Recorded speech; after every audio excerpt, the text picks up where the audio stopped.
2 runs batted in. As you would imagine, the Royals are down low in a lot of offensive statistics.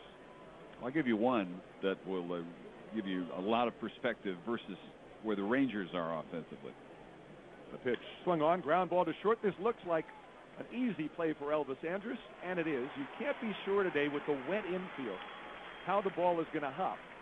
But Andrus in position to play a very gentle bounce that time. And as the runner advances to third, Andrus gets the out at first, 2 outs. The Royals start this series having scored a total for the season of 31 runs. In the 3 games against Baltimore, the Rangers scored 33. It does put it. There are some other comparisons along those lines. They've played 2 completely different games so far. Here's Butler, runner at third, 2 outs. Big right-handed swinger, and he misses on a first pitch changeup. He's hitting just 154. No homers and a run batted in. Jose Guillen is their cleanup batter, and he's missing. So Trey Hillman having to put other people in the cleanup spot. He's used 4 different cleanup batters. Mark Teahan on deck. He's a lefty. Here's the 0-1 to Butler. A swing and a ground ball slowly hit to Andrus again.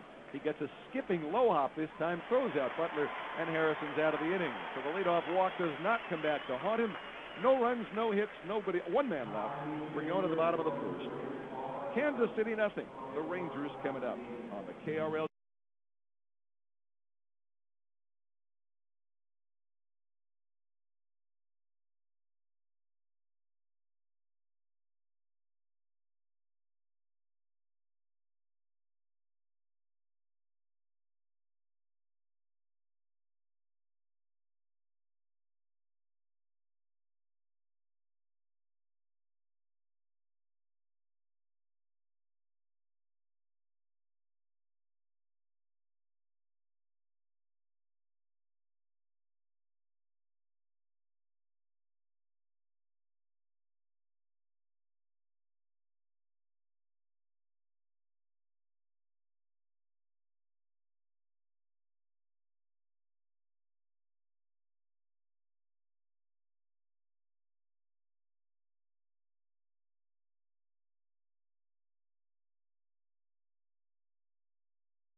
Mariners in 96.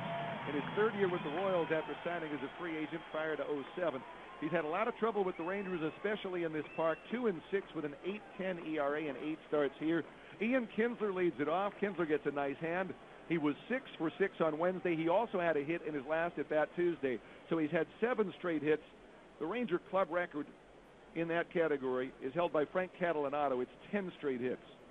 The pitch to Ian is low and inside. Kinsler is 2 for 7 lifetime against Mesh, and he comes into the game batting .474 for the year, second to Miguel Cabrera of the Tigers, who's at .486. Ian leads in RBIs with 13. And the pitch, and that's a little bit low. Kinsler 3 home runs. He leads in total bases now, leads in extra base hits, second in hits, first in doubles, third in runs. After the amazing 6 for 6 performance with the cycle the other night. First 6-hit game in modern history that included a cycle. The pitch popped up behind the plate. Throwing the mask away is John Buck. He approaches the screen, and he can't make the play. It's just on the wrong side of the screen for Buck, and the right side of the screen for the at-bat to continue for Ian Kinsler. We don't have the usual wind.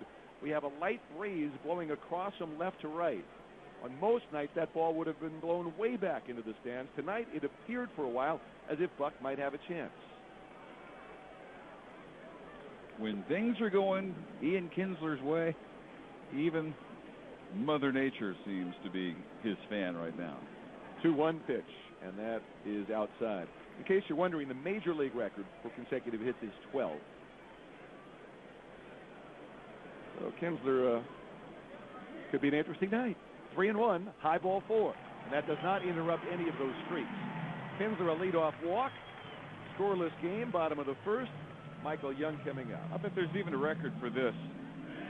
The most improvement in one game in a batting average, 8 or 9 games or more in a season. Ian went up 99 points Wednesday night. That's pretty good. 375 at the beginning, 474 at the end. Here's Michael Young hitting .306, 2 homers, 6 RBIs.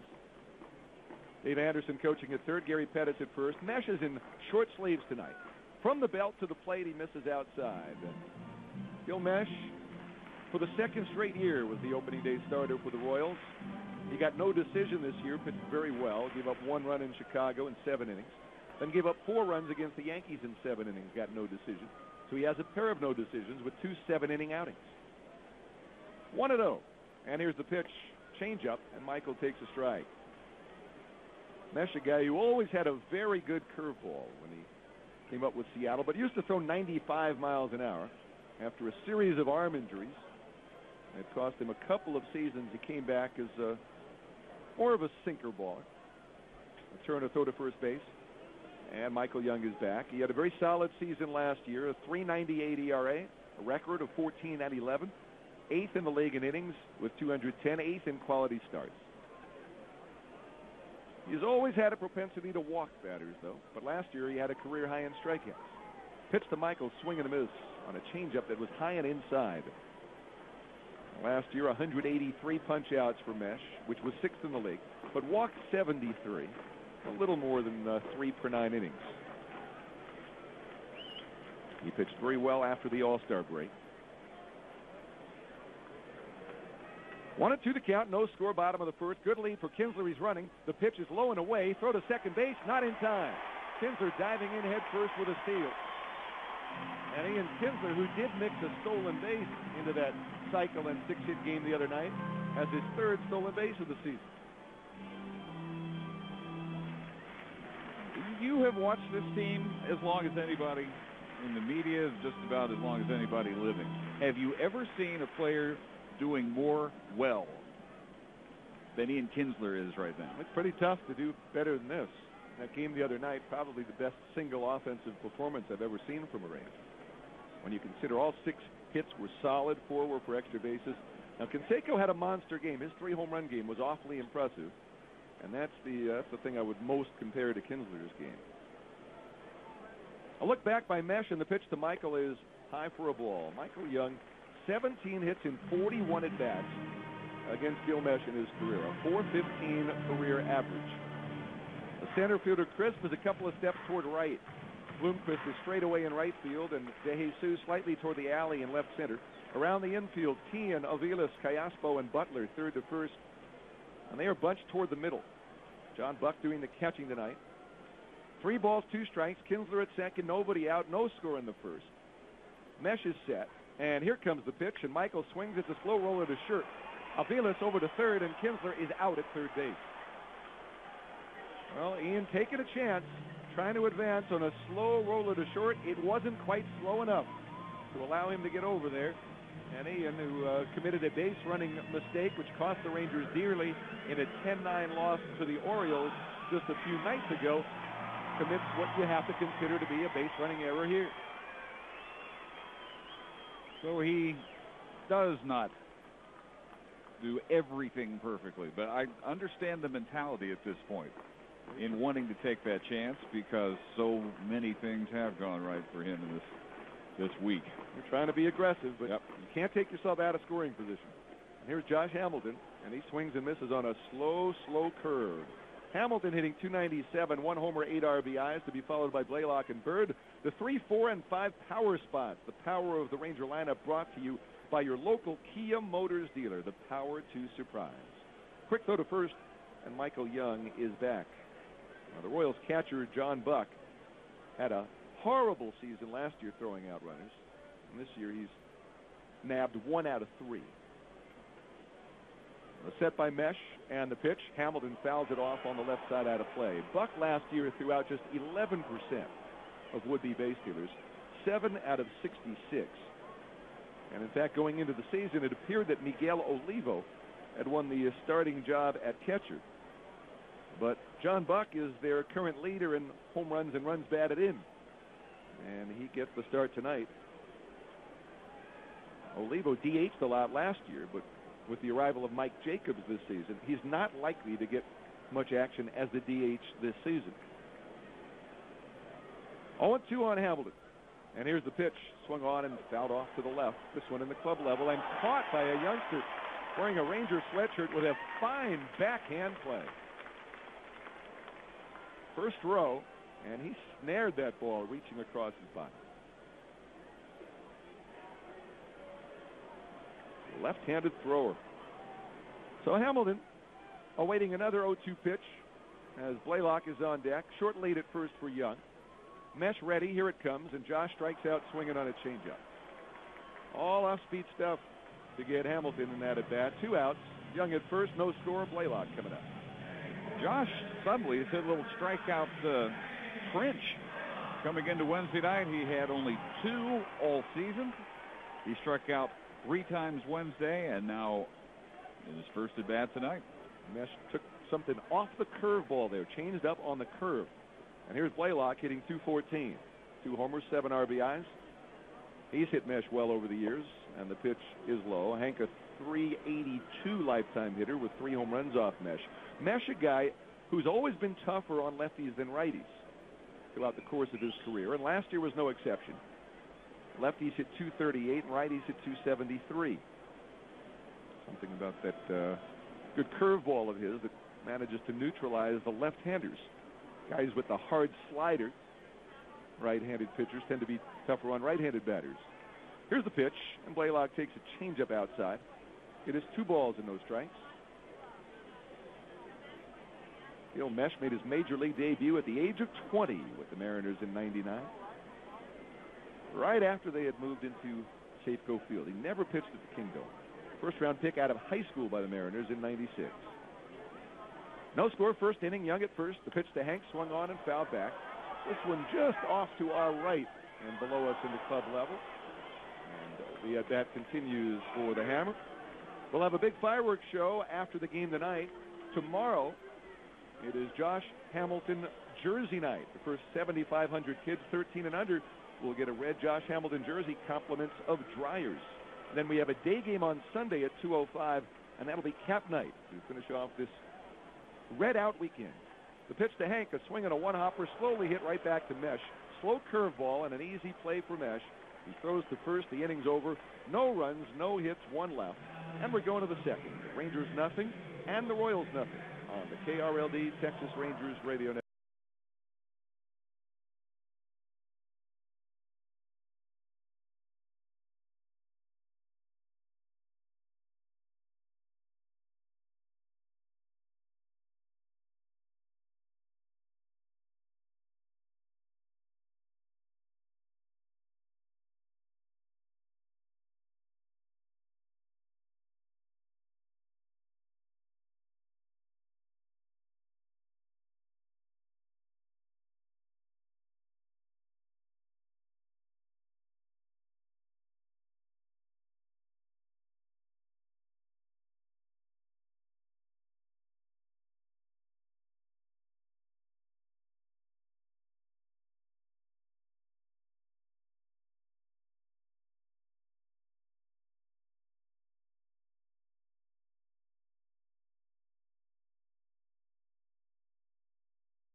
Matt Harrison to Mark Teahan, lefty to lefty, and the first pitch is high.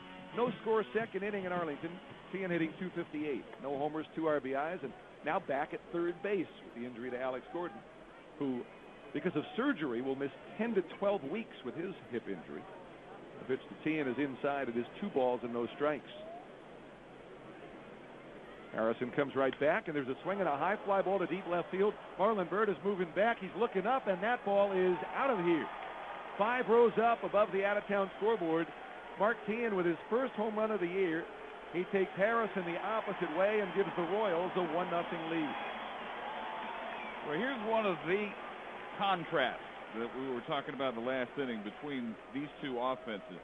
That is home run number 8 for the Royals for the season. In the Baltimore series alone, the Rangers hit 8 home runs. And, of course, you can make all the same contrast the other way when you compare the pitching stats of these two teams. That's the 16th home run the Rangers have allowed. The Royals have permitted 7. So 1-0 Royals, and here's Jacobs hitting .280.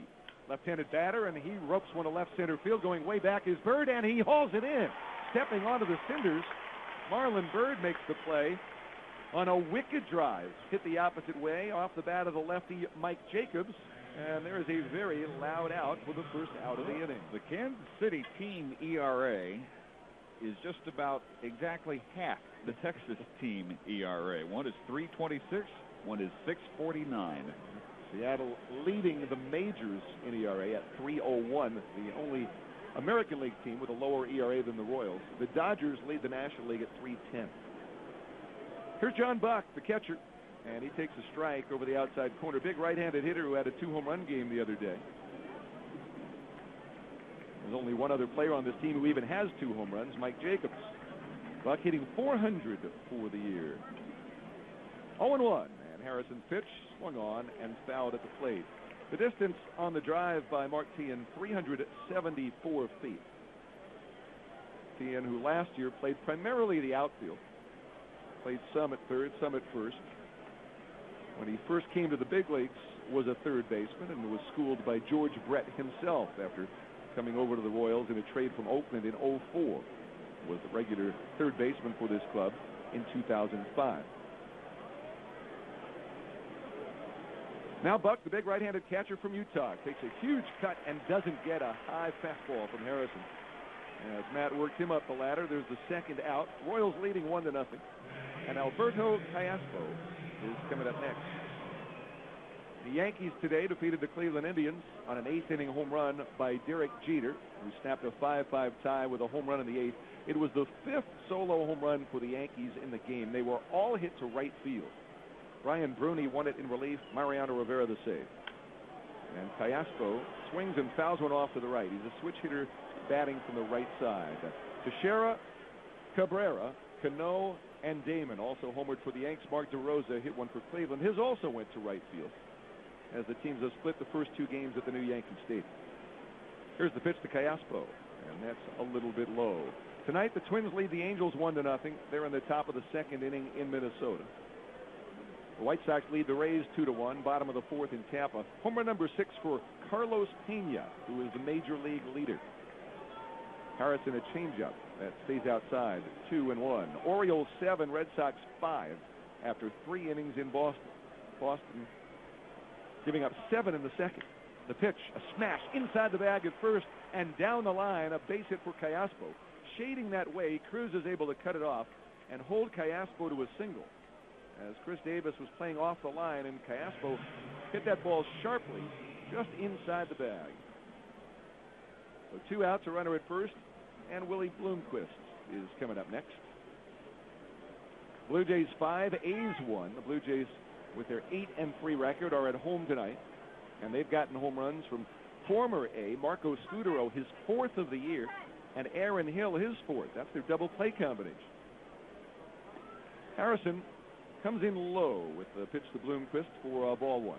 Scudero's home run was a leadoff home run for the Blue Jays, who have the best record in the American League. The Florida Marlins with the best record in the majors at 8-1. 1-0 Royals here. Bloomquist, the number 9 hitter, and he lets one pass by for a strike, knee high on the outside corner. Tigers and Mariners will play later on. Great matchup there. Justin Verlander against Felix Hernandez.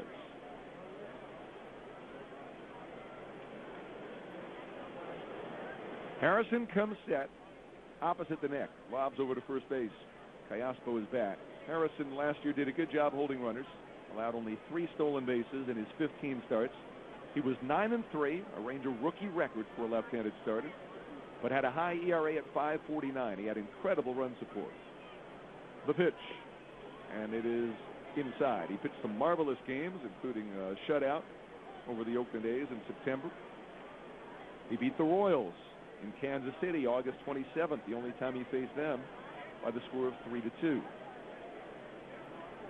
Won his major league debut over the Angels 3-2, beat Joe Saunders.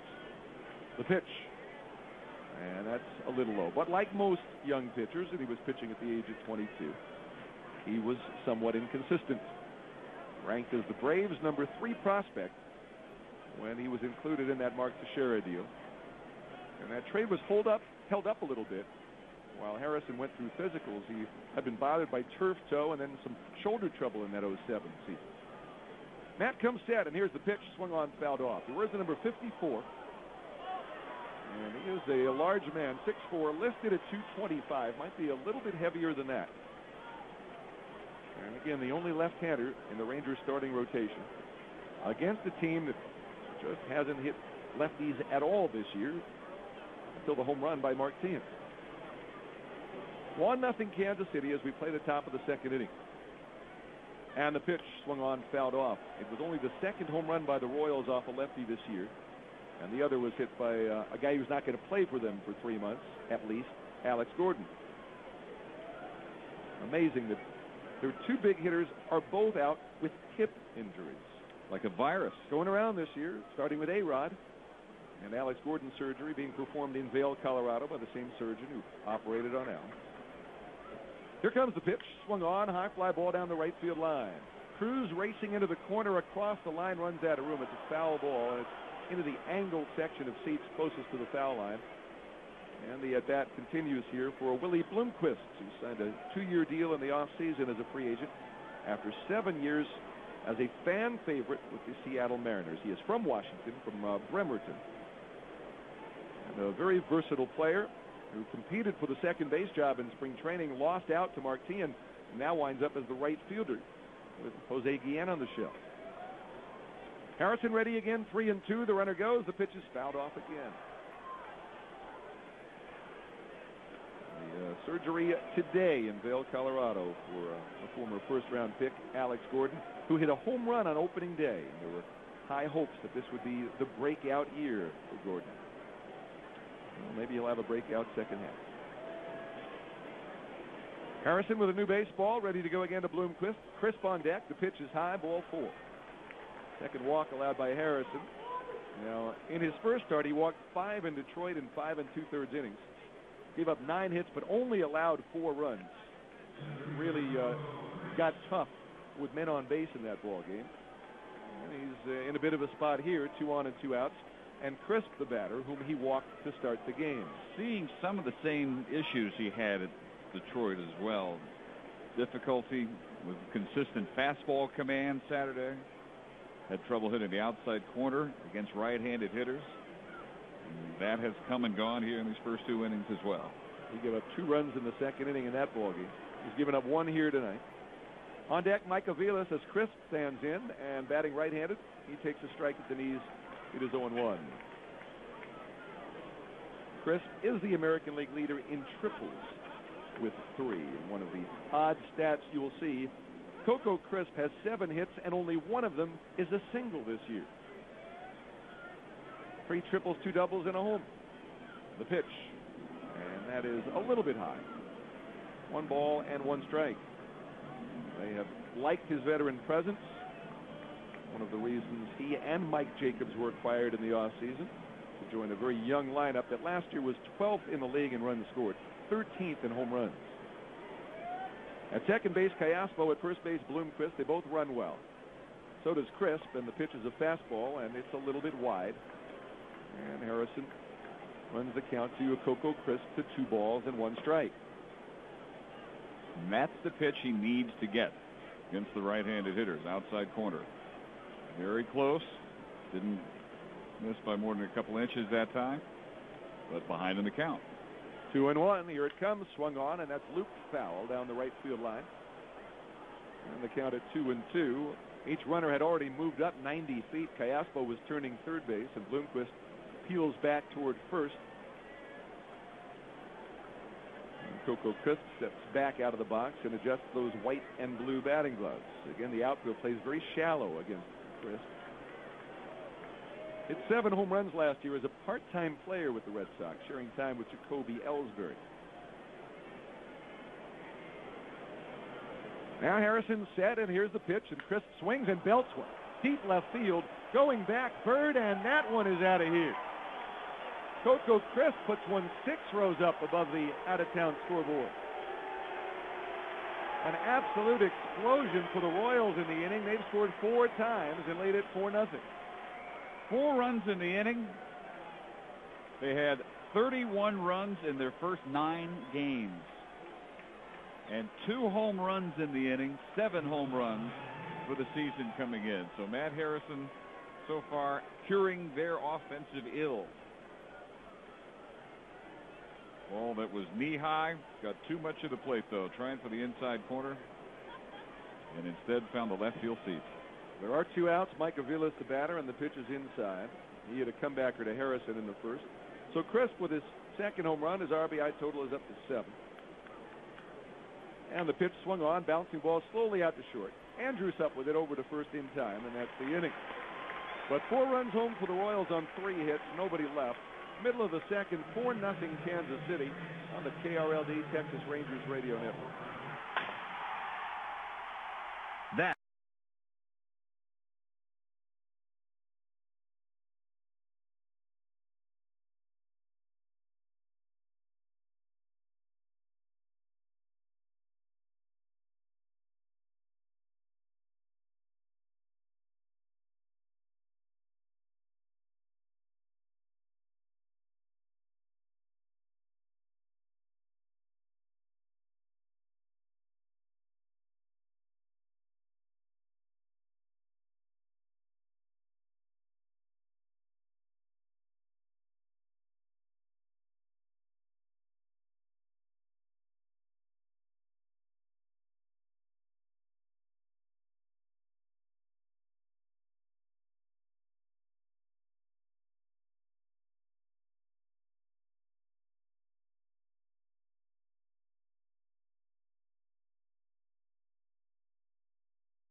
The Rangers play from a 4-run deficit as we start the bottom of the second. 4-0 Kansas City, and Gil Mesh misses low to Marlon Byrd. Byrd batting 5th, hitting .417 after his 5-hit ball game. A homer, 8 RBIs on the year for Marlon. Nelson Cruz to follow, and then Chris Davis. Mesh brings his hands up about neck high in his motion and delivers a fastball at 91 for a strike on the outside edge. Mesh, a real workhorse. Some criticize the Royals for the contract he got, but he has pitched well in his 2 seasons for them, giving them a lot of innings. Pitches low to Byrd. 216 innings in 07 and a .367 ERA, even though he only won 9 games. Got very little run support that year. Pitch to Byrd is fouled at plate. And then last year backing that up with a 210 inning season. He was the only Royal in the All-Star game in 07. He had never pitched over 187 innings in a season when Kansas City signed him to the 4-year deal after '06. 2 balls, 2 strikes, and the pitch swung on and fouled back. He just simply takes the ball every single time. 34 starts each of the last 2 years. Last year tied for the most in the American League. 32 the previous, 29 the year before that. Stays healthy. He was very injury prone early in his career, but not anymore. The pitch is low. In fact, he missed a couple of seasons due to arm surgeries and came back in '03 and was the comeback player of the year. Was the first since Whitey Ford to win 15 games in a season after missing 2 years. It was a swing and a roller out to second base. Fastball over to first, and there's 1 down. And since then, Gil Mesh's arm has been okay. He had a knee injury back in '05 that cost him some time. But a guy who spent some time in the minor leagues after coming back from his injuries, optioned in the 2004 season. And when he came back from that, said he really learned how to pitch from that. And again, he throws a lot more 2-seamers than he used to, gets more ground balls than he used to. Nelson Cruz is next, and he takes low for a ball. Nelly is 5 for 6 off Gilmesh with a home run. For the year, hitting .278 with 5 homers, 12 RBIs. 4-0 Royals, and the pitch is inside. At the start of the day, Kinsler had 13 RBIs, tied with Albert Pujols for the major league lead. Cruz was one of several players who had 12 RBIs. 2-0 now, and the pitch is swung on and popped up foul on the first base side. Drifting over is Billy Buckner. He's running out of room, and this one is 10 rows back in the seats. National League, the Nationals lead the Marlins 2-1 bottom of the 5th. Nationals at 1-7 against the Marlins, who are 8-1. Phillies lead the Padres 7-3, bottom of the 5th inning in Philadelphia. Pirates 1, Braves nothing, top of the 7th in Pittsburgh, behind Paul Maholm. Mesh rocks, kicks, and deals, and Cruz taps one foul on the ground off the screen in front of the Royals' third base dugout. Mets 3, Brewers 1, top of the 6th inning. That one at Citi Field in New York with Levon Hernandez pitching for the Mets. Reds and Astros no score, top of the 3rd in Houston with Roy Oswalt. The pitch to Cruz struck him out swinging. Fastball away at 92. Second strikeout for Mesh, who's trying for the shutdown inning after being staked to a 4-0 lead. Rockies and Dodgers later on in L.A. The Dodgers are 7-3 and tied with the surprising Padres for the lead in the National League West. Diamondbacks at the Giants later on, and the Cubs beat the Cardinals 8-7 today, coming from behind with a run in the 7th and 2 in the 8th. A home run there by Soriano, his 5th, and 2 by Ryan Ludwig, who has 5 now. And Chris Davis, the big lefty, takes outside, ball 1. Davis hitting .167, 2 homers, 3 RBIs, but he has homered in his last 2 games. He did not play on Wednesday with the lefty Mark Hendrickson starting for the Baltimore Orioles. 4-0 Royals lead. The pitch to Chris, and that one's in there for a strike. Millwood against Greinke tomorrow. Great pitchers duel. Padilla against Kyle Davies on Sunday. 1 ball, 1 strike, and that one is in there. Greinke goes into the game tomorrow with a 25-inning shutout streak going back to last year, including 11 shutout innings this year. And Millwood, of course, has given up 1 run in 14 innings this year. Pitch to Davis, swing and a miss, changed up on him, took a little off the fastball, and it's a 1-2-3 inning for Mesh. And we're going to the 3rd. 4-0 the Royals lead on the KRLD Texas Rangers Radio Network.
1-866-4US-WAGE or visit youthrules.dol.gov.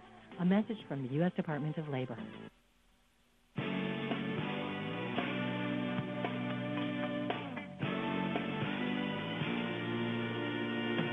Eric Nadel with Dave Barnett, inning number 3 in Arlington. It's 4-0 Royals. Here's Dave. All right, Eric, and David DeJesus takes a strike at the knees. He'll be followed by Billy Butler and Mark Teahan after the Royals tee off on Harrison for a 4-run second. And he misses low and away with a breaking pitch. 1-1. Grounded to short his first trip. First inning went, despite a leadoff walk to Coco Crisp, without further incident. As another pitch, breaking ball, low and away to DeJesus. But the second started very badly with Mark Teahan's first home run of the year.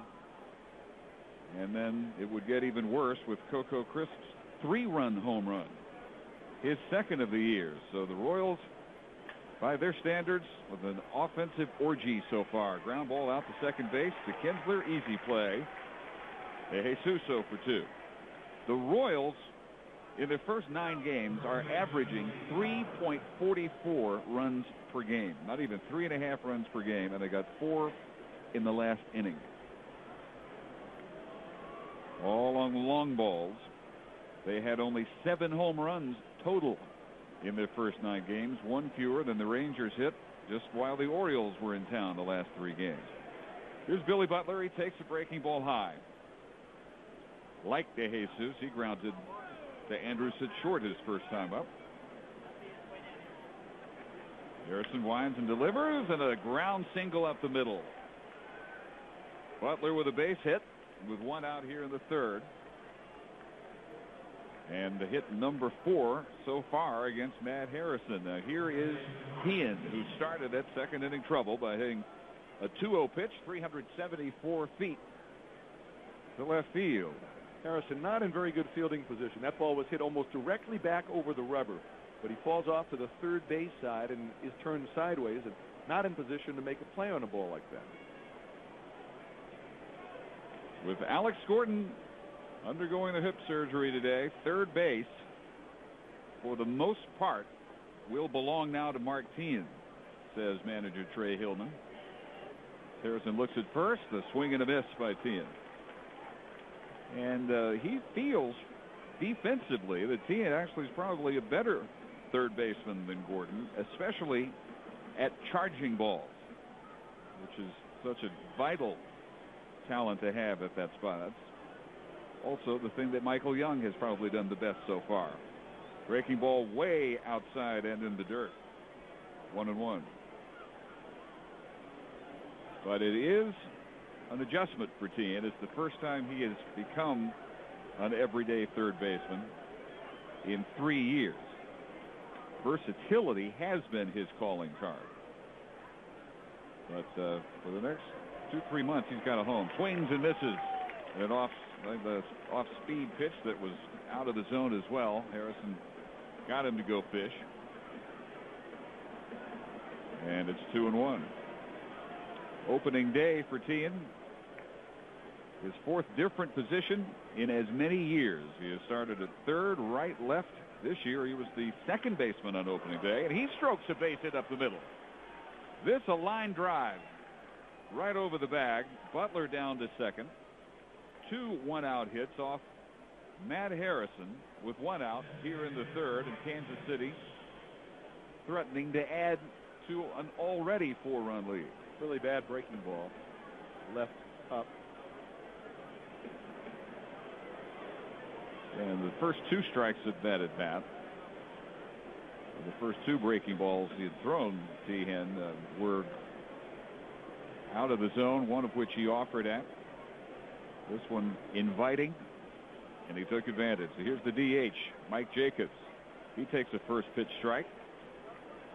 First time up, Jacobs hit it on the nose, but Marlon Byrd was able to go back on it right in front of the warning track and left and haul in the liner for the first out of the last inning. Now Harrison needs him to be the second out, or ideally hit a double play and end this thing.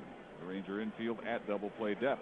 There's a good breaking ball, just catching the outside corner, and he's up 0-2. Jacobs 2 home runs, 4 driven in, and the average at 269 this trip. Lefty-lefty matchup. Pitch is way up high, about nose high, 1-2. Jacobs out of Chula Vista, California originally, and then drafted out of Grossmont Junior College in California, 1999, as a 38 rounder by the Mets. One of those who really beat the odds.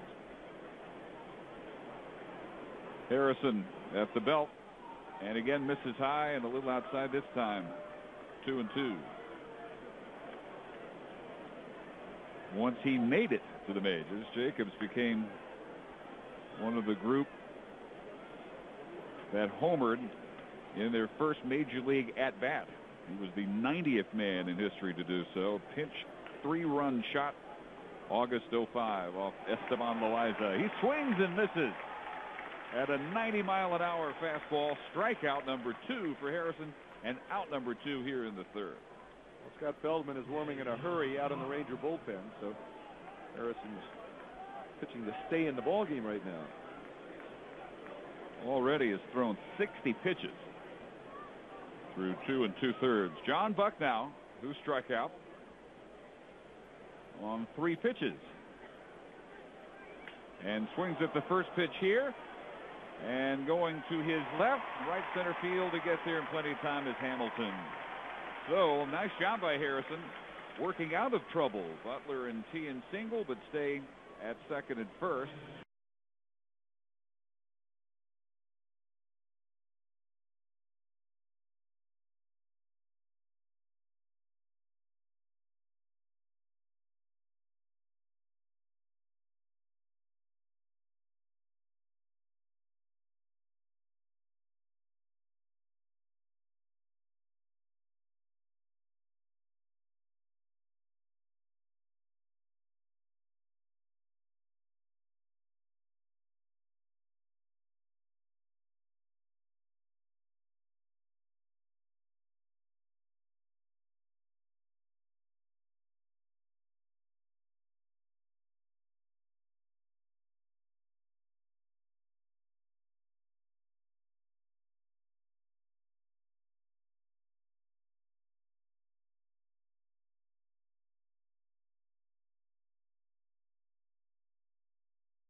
We have had 15 outs, and the 15th out of the game has been brought to you by Geico, where 15 minutes could save you 15% on your car insurance. Dave Barnett with Eric Nadel, Rangers Ballpark in Arlington, and to the bottom of the third we go. Jared Saltalamacchia to be followed by Elvis Andrus, and then the top of the order, Ian Kinsler. First pitch pitches to Salty. Starts tonight at 148. 1 home run, 3 runs batted in, and takes another ball, 2-0. Salty, 1 for his last 22. He is the Ranger that needs to join the offensive party. And he takes a strike, outside corner, 1-2. He has, in a somewhat limited history, done well against Kansas City pitching. 400 career average, 5 for 16. Takes a breaking ball low. And a 3-ball, 1-strike pitch about to head his way. Should be one count that Salty can expect to get something to hit. And he's ready to slash at it, but missed it just a little bit on top. Fouled it back. Runs the count full. he was only one of 2 Rangers who did not have a base hit Wednesday. Michael Young the other. They were both 0 for 5. He did walk and score.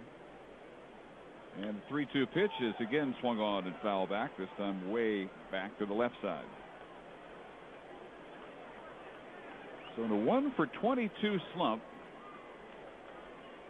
and the Rangers looking for their first hit against Gil Mesh tonight. Ian Kinsler led the game with a walk, stole second, but was thrown out trying to advance to third on a grounder. As close as the Rangers have come to getting to Mesh. Another swing, another foul to the same area way back behind the third base. And another 3-2 offering coming for Salty with Andrus on deck.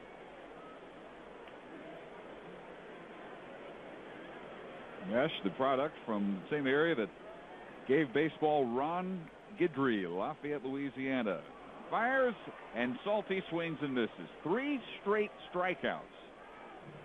Cruz and Davis to end the second, and now Salty to begin the third. And he also got Hamilton swinging in the first, so that's 4. That's a straight changeup. Boy, he's got a lot of weapons. He's got that big, slow curveball that comes in the mid to high 70s. Fastball in the low 90s with good sink on a lot of those. And this was just a perfect straight changeup that looked like a fastball coming out of his hand. Gil Mesh, who has struggled mightily against the Rangers in his career, on his game tonight. First pitch fastball strike to Andrus. Elvis at 292 with a home run, 4 runs batted in. Elvis the other night, the first rookie to score 4 times in a game since Saltalamacchia and David Murphy each did in the 30-run game against the Orioles. So he was continually getting on base, and then Ian Kinsler was continually driving him around and in. Breaking ball grounder off the glove of the second baseman Callaspo and into short right center field. So Andrus aboard with 1 out here in the bottom of the third on what will be ruled a base hit. Although Callaspo got there and just simply didn't get his glove down. John Mochek, the official scorer tonight, and giving Andrus the benefit of the doubt. Seeing it again on the replay, I think that's got to be an error. I think John has so far been a very offensive-minded official scorer. Not just in this instance. So ruled a hit, and it is the first Ranger hit.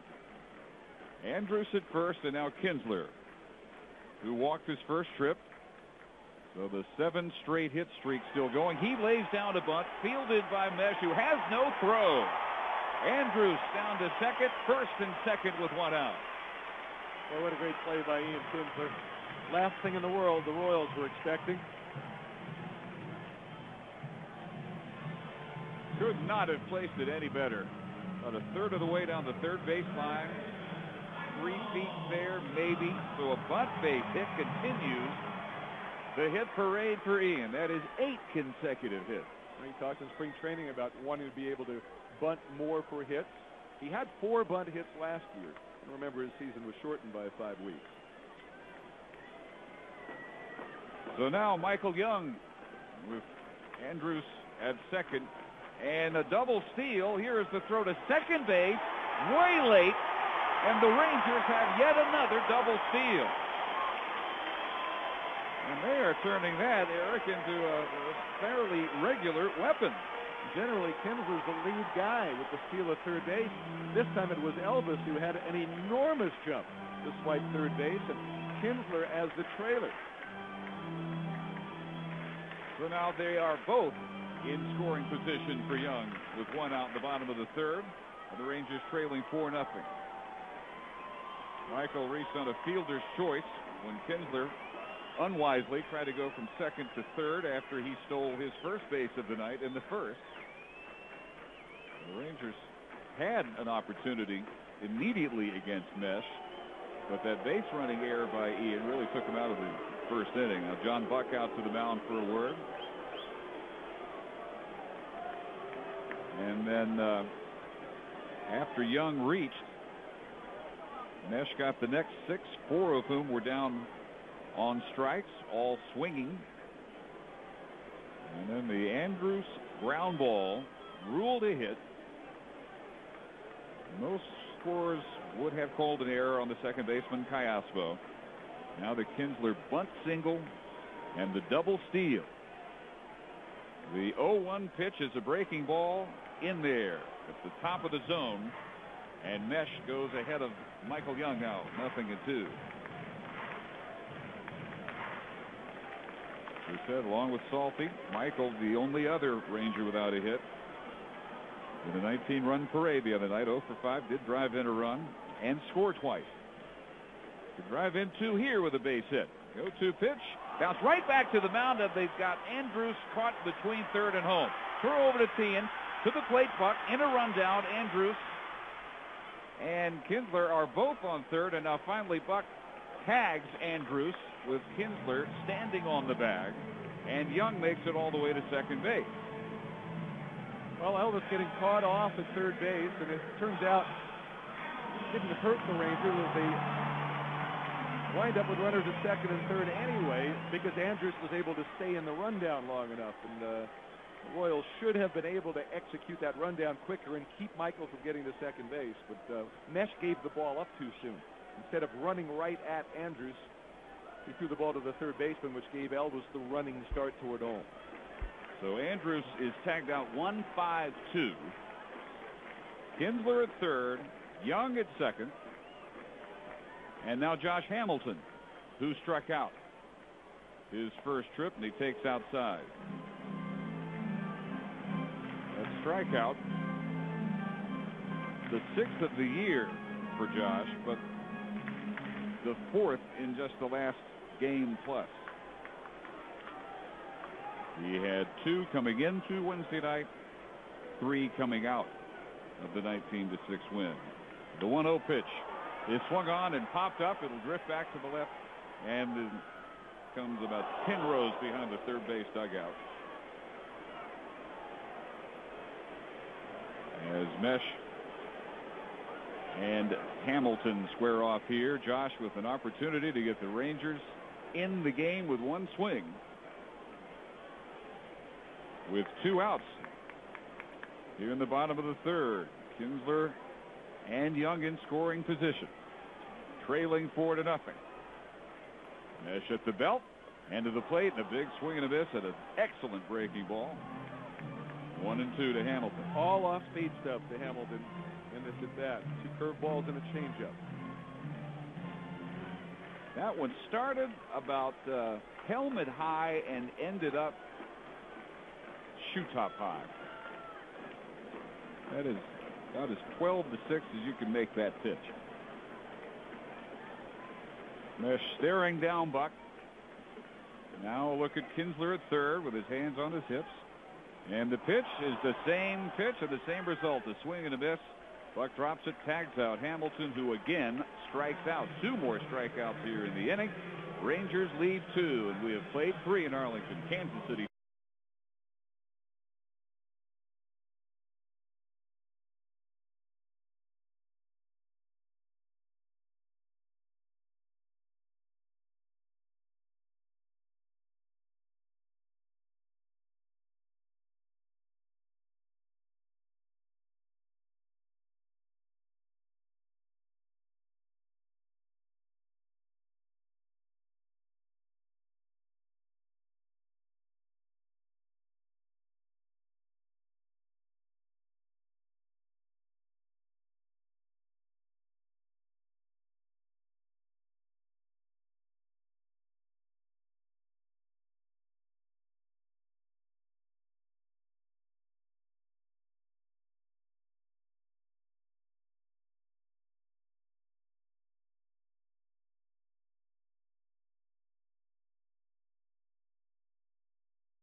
This message brought to you by the American Institute of CPAs and the Ad Council.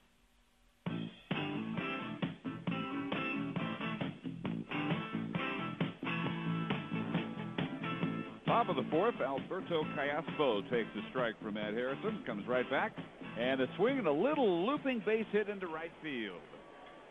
Callaspo 2 for 2, singled and scored in the 4-run second for Kansas City. Let's pause 10 seconds. Station identification. This is the Texas Rangers Radio Network.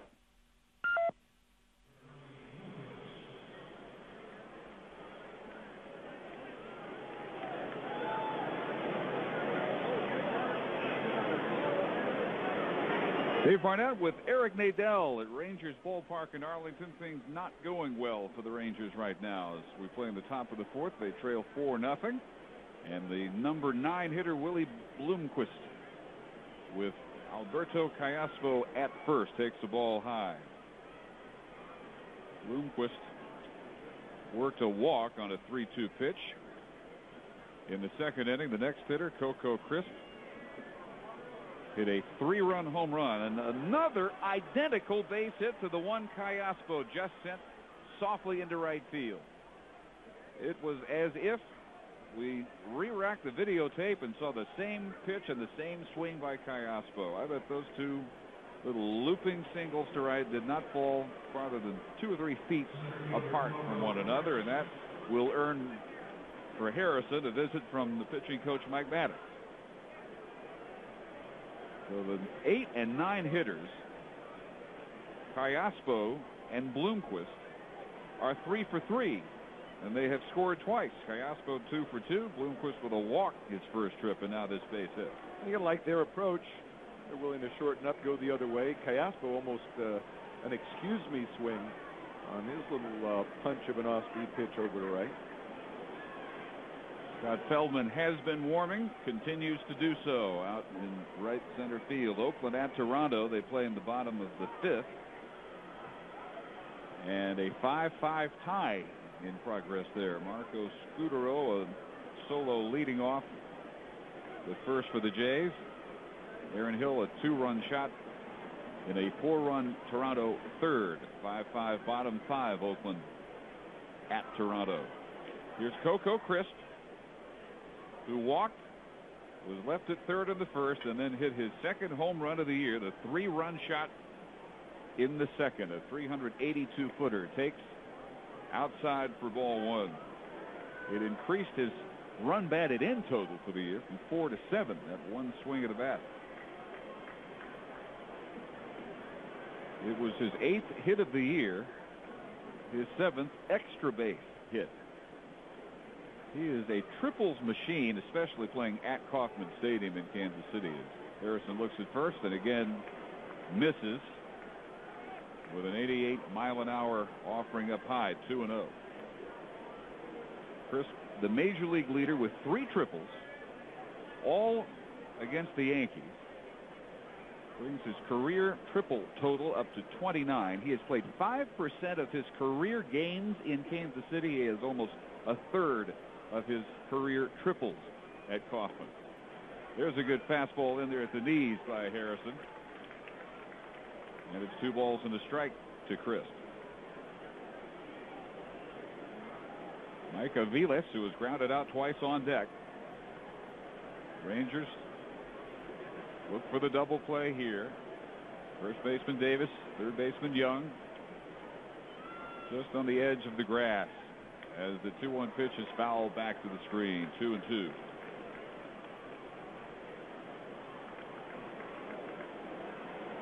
Two teams had played 9 times in Arizona this spring. Trey Hillman says that really cuts your advance meeting before the series. In this case, they're usually an hour. They only met 40 minutes to talk about the Rangers.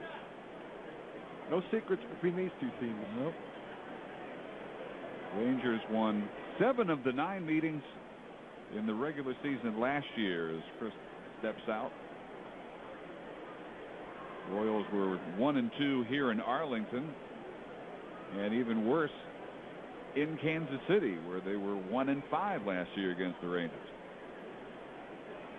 So far tonight, turning it around, leading 4-0, threatening in the 4th And another line drive. This one will hang to right fielder Cruz, who comes on, makes the catch, and keeps both base runners where they are.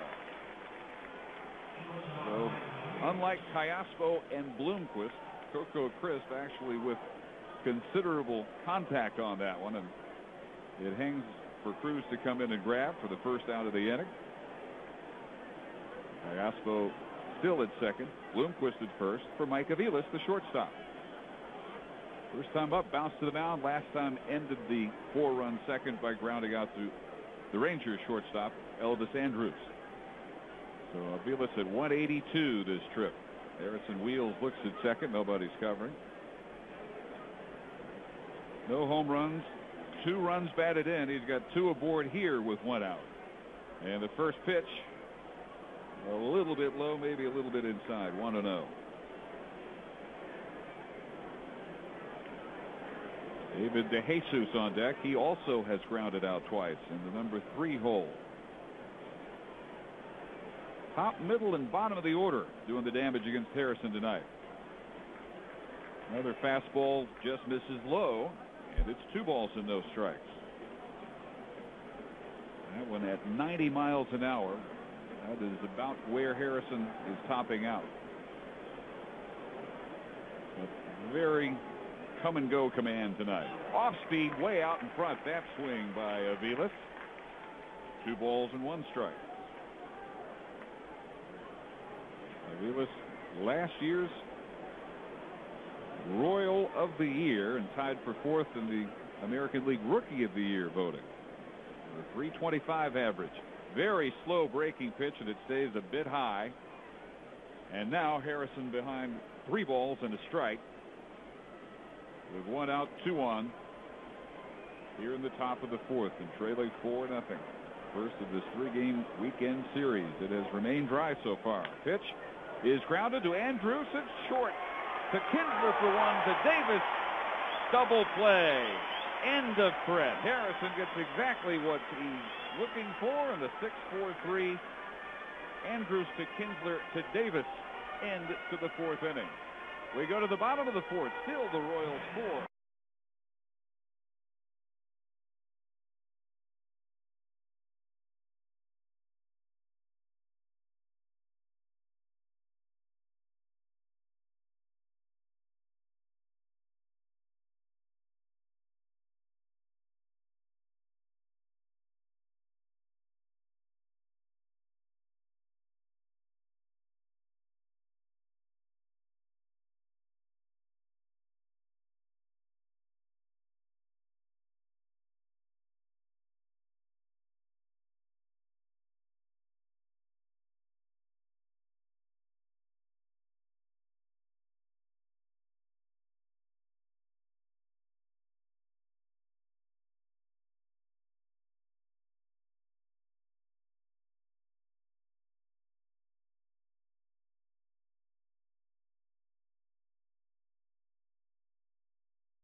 $125 back by mail-in rebates. Restrictions apply. Promotion details available at Monroe.com. Monroe, ride safe.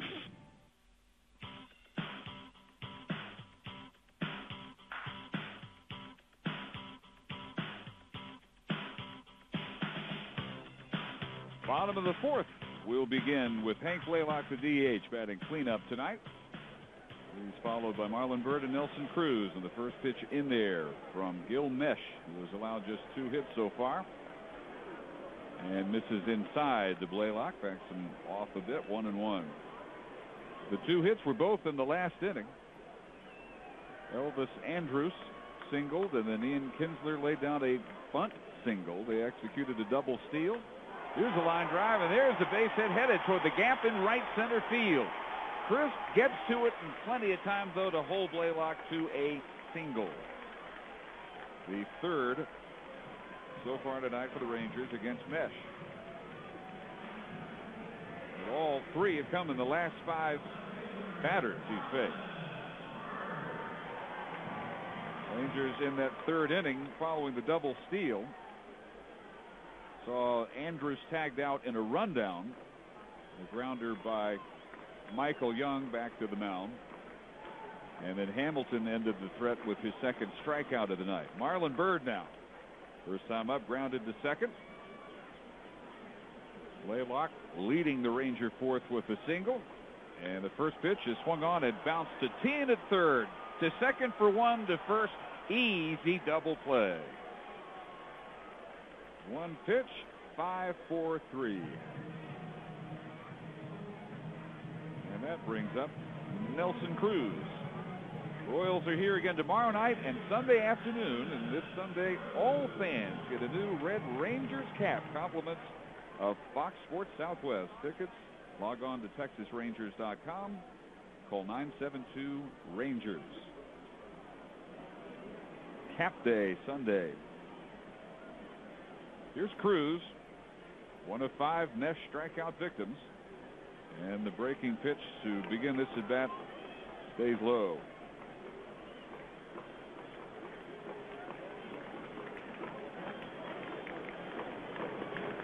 1-0 pitch is a fastball inside and low as well. 2 balls and no strikes. Nelson on our pregame show tonight talking about how it felt to be the number 2 story in a night where he almost hit 2 grand slams. Ball 3 is low and outside, so Mesh attacking 3 of the 4 quadrants of the strike zone and not very close so far on any of these first 3 pitches to Cruz. Batting with the bases empty after the double play, and here's ball 4, fastball inside. That is the second walk so far issued to a Ranger. And so Nelly keeps the inning going for Chris Davis, who also struck out his first trip. I'd like to hear the show with Marlon Byrd about how he felt being third fiddle on a night when he had a 5-hit game. I would love to have had time to do that show. And 5 straight hits for Byrd coming into this game, although that streak has come to an end. Yeah, he would have tied the club 9-inning record. And the first pitch to Davis, left-hand hitter, misses, ball 1. You know, and we talked about the fact that in Ranger history, obviously a 6-hit game has been more rare than a cycle. Nobody had ever done it in a 9-inning game, only Soriano in extra innings. In the history of Major League Baseball, there have been far fewer 6-hit games than there have been cycles. So putting that in perspective as well after the Kinsler achievement, doing both at the same time. The 6-hit club is more exclusive than the cycle club. Mesh at the belt and comes in with a strike, 1-1. Well, start with this. How many times do you bat 6 times in a 9-inning game? That's a very good point. You know, and there are actually quite a few players who have had the cycle on multiple occasions. Not many who have had multiple 6-hit games. Very small Cruz lead at first, and the pitch misses to Davis, low and inside, 2-1. Again, the Ranger historians spending most of the last 48 hours on the Ian Kinsler story. It's amazing what they've come up with. Here's the 2-1. Swung on. Little grounder out to Aviles at short, who will make the throw in time to get Davis and end the Ranger fourth.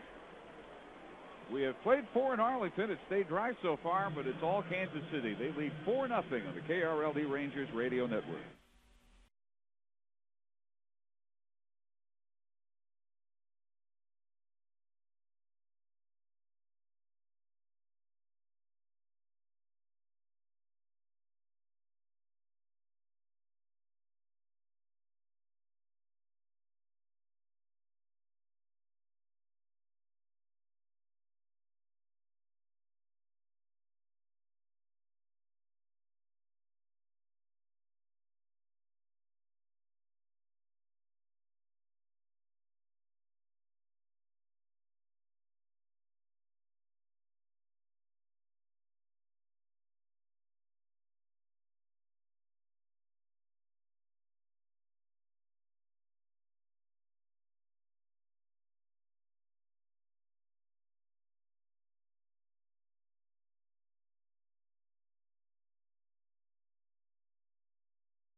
here again, Eric Nadell. All right, Dave, thanks a lot. David DeJesus will lead it off, the number 3 batter for the Royals. He has grounded to short and grounded to second. Kansas City with a 4-run second inning. The story of this one, a solo homer by Mark Teahan, a 3-run blast by Coco Crisp. Lefty to lefty, Matt Harrison misses inside for a ball. Harrison has made some very big pitches tonight. The Royals have gone 1 for 7 with men in scoring position, as they have had Harrison on the ropes 3 innings in a row.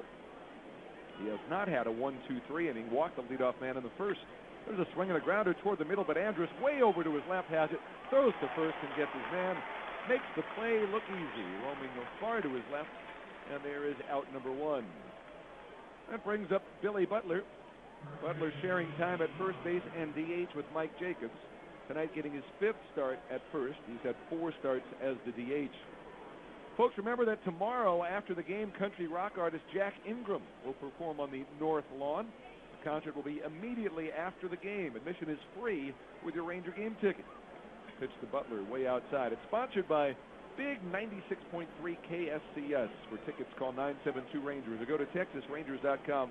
One of our favorites, Jack Ingram, live after the game tomorrow night. Pitch is low and outside.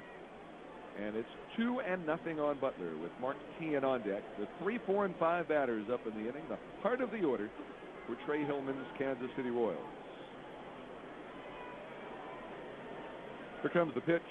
And it's low. Talking to Frank White before the game, the former second baseman, now TV analyst for the Royals. He says the Royals in the last few games have hit much better, and in fact they have. They've scored at least 4 runs now, 5 games in a row, after not scoring 4 runs in any of their first 5 games. The pitch is in there for a strike. And over the last 4 games, they had scored a total of 23 runs. So the offense had shown signs of emerging from their slumber. 3 balls, 1 strike. There's a swing and a foul off to the right and out of play. Last year, the Royals got off to a good start. They swept the Tigers in Detroit, but had a 12-game losing streak in May.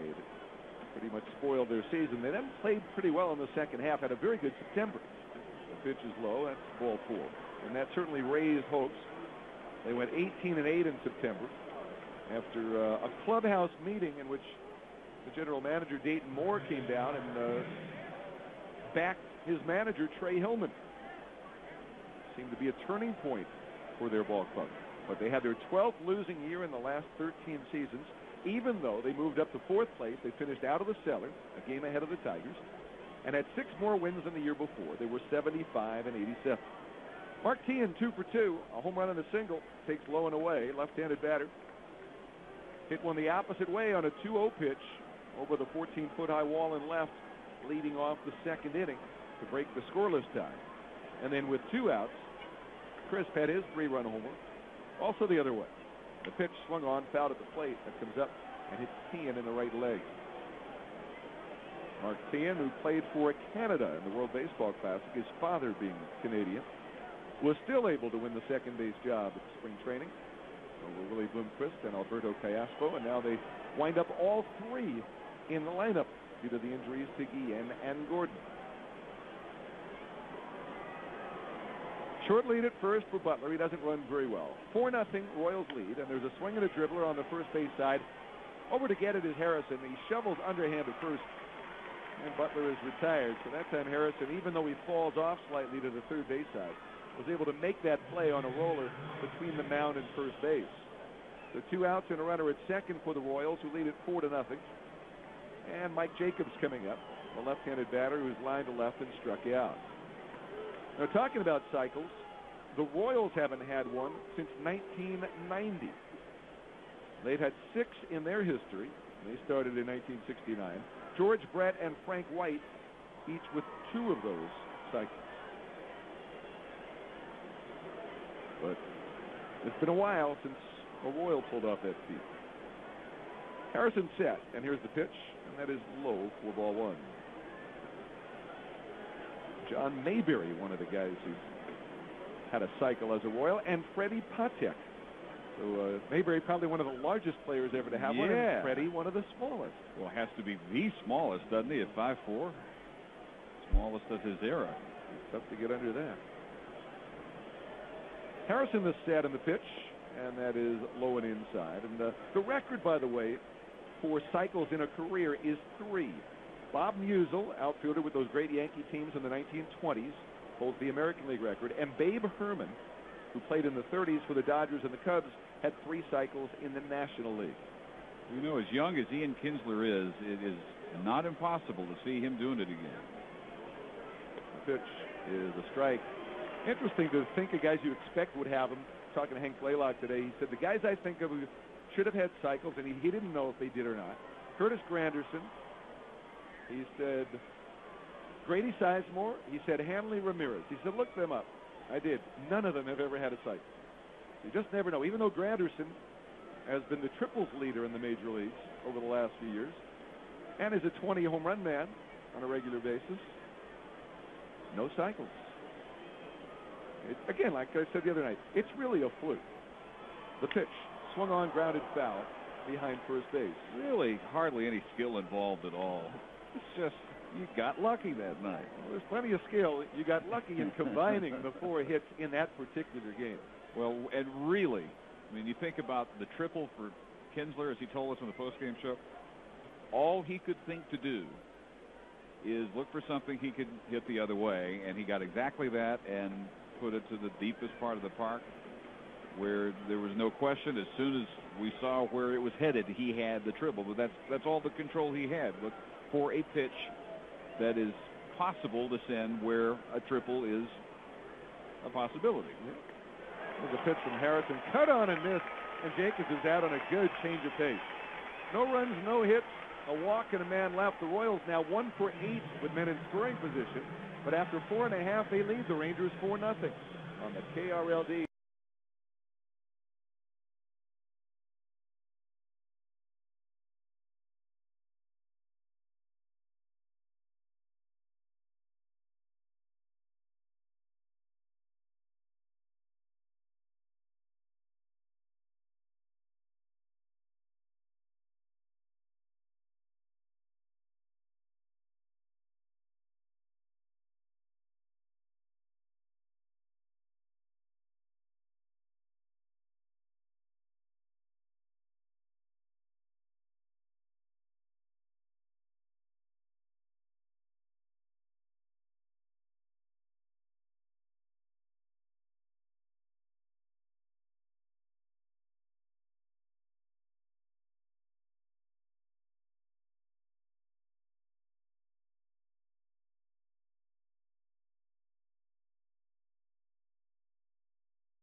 And Kinsler against Mesh. Salty, a strikeout victim in the 3rd inning. On a good off-speed pitch from Mesh. Sees another one here, a curve at the knees, and that is over for a strike. Bill Mesh has just thrown his 66th pitch of the evening. He comes right back, and Salty fouls one off. A grounder hitting the screen in front of the Rangers' first base dugout. The Rangers went in order in the 2nd inning. They've had base runners in the other innings. They've gone 0 for 3 with men in scoring position. They have 3 hits. They've drawn a couple of walks, and Mesh has whiffed 5 and thrown a double play ball. Now Salty Lamacchia moves away from the plate. Salty, of course, catching Matt Harrison tonight, a guy who he goes back a long way with. They played together in the Braves organization in the minor leagues before they were both traded to Texas in the Mark Teixeira deal. The pitch to Jared is way outside for a ball. It is a 1-2. And Drew Sondeck also came in that deal. So 3 of the players whom the Rangers acquired from Mark Teixeira are in there tonight. 1-2. Swing and a miss. took something off the curve, and Saltalamacchia almost came out of his shoes with a murderous cut. That's the 6th strikeout for Gilmesh. He's working with a 4-0 lead, and now he'll face Elvis Andrews. 6 strikeouts against 2 walks in his first 2 starts. He averaged 6 strikeouts and 1 walk. So we are seeing pretty much the same Gilmesh the first 2 teams did. Andrews had a single to right his first time. Stole third base as the lead man on a double steal, and then was caught off third on a comebacker. And he takes high. It is ball 1 to Elvis. He's got his average up now over 300 with the base hit tonight. And the pitch is fouled off to the right. He was tied for 6th in the league in runs scored when this game started after his 4-hit game Wednesday. Rangers had some very odd-looking lines in the box scores. Guys with 1 hit and 4 runs scored. And Andrews and I should say Andrew Jones with 4 runs scored, and Elvis who had 2 hits, 2 walks, 4 runs scored. Very strange. Also in that game, you had Andrew Jones apparently being thrown at it last time out. The Rangers did not retaliate. We'll keep that in mind when they go to Baltimore next week. And the pitch is swung on. A 1-hopper hit right to second baseman Callaspo. There's a throw to first, and Andrews is out. There are 2 away. The Rangers AA Frisco club is leading Springfield tonight 5-1. They are in the 5th inning in Frisco, so I guess not raining there either. The Down on the Farm report brought to you by Farmers Insurance Group gets you back where you belong. Here's Kinsler, who has walked and laid down a bunt single. He has stolen 2 bases but hasn't scored. He now has 8 straight hits, 2 shy of the Ranger club record. He's been on base 9 straight times. And that is 4 shy of Frank Catalanato's club record in that department. Third baseman, Tian, even with the bag. Kinsler swings at the high fly to left center field. DeJesus and Crisp are both going back. Crisp makes the call and the catch in the alley, and Kinsler's streak has come to an end. He just got under that a little bit. 1, 2, 3 go the Rangers, and after 5, it's the Royals 4 and the Rangers nothing on the KRLD Texas Rangers Radio Network.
One 888-657-7323.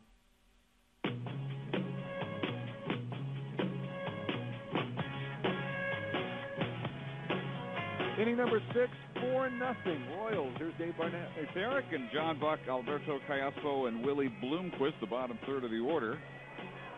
First pitch missed to Buck high. Second pitch is foul back, so it's 1-1 to the Royals catcher, who has struck out in line to center. Now, Callaspo and Bloomquist have been a different story. They have both reached on both plate appearances so far.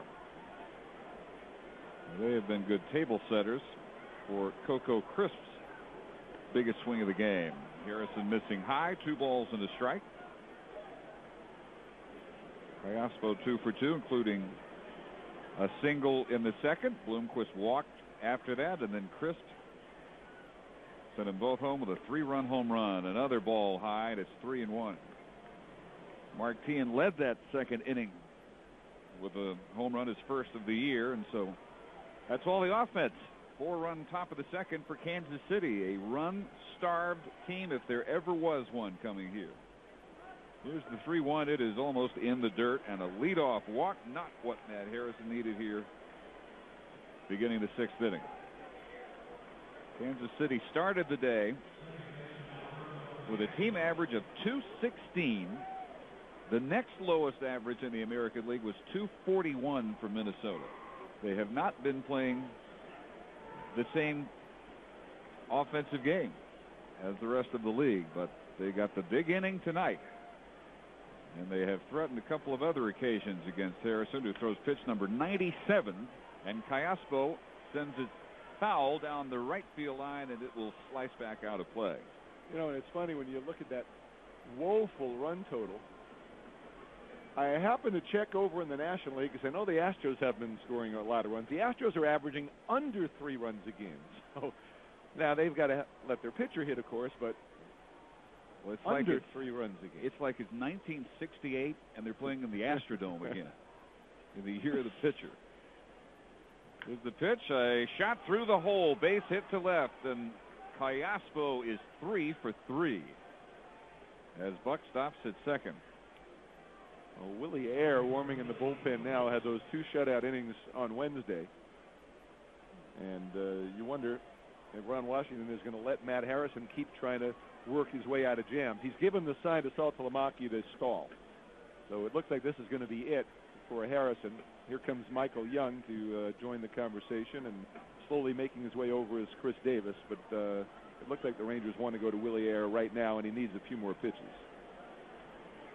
Salty heads back, even as Jerry Lane, the home plate umpire, starts out. And now here comes Ron Washington. So they have stalled as much as they can possibly stall. And 98 pitches, 55 strikes, 43 balls. And 5+ innings will be all they get out of Matt Harrison tonight. Saturday, he lost 4-3 at Detroit. And he now leads trailing 4-0 here in Arlington as we play with 2 on, nobody out in the top half of the 6th inning. We'll pause for 1 minute for a pitching change on the KRLD Texas Rangers Radio Network. That's a nice sound. The sound of a base.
These Kansas City Royals.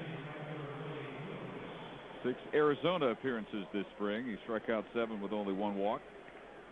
Missed almost all of last year, recovering from Tommy John surgery.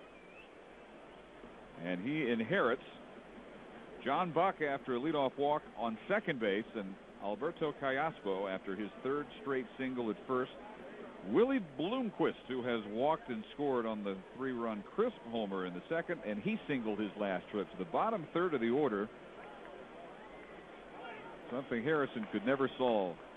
Corners charge, expecting a bunt. Bloomquist takes, and it is in there for a strike. With nobody out, leading by 4, Kansas City with an opportunity here to really bust it open as Gil Mesh through 5 is working on a 3-hit shutout. 2 days after the Rangers seemingly were closing their eyes and hitting doubles and triples and homers. Here comes way high, 1 ball and 1 strike. And this Royal offense missing the 2 big bats of Alex Gordon and Jose Guillen. Gordon, who was hurt Saturday, hip injury, sat out Sunday and Monday, played Tuesday and Wednesday, but not well. He was 0 for 8 with 5 strikeouts. And then earlier today underwent surgery for what was a torn hip cartilage. Here's the bunt. Back to Air on the mound, who has only 1 play to first.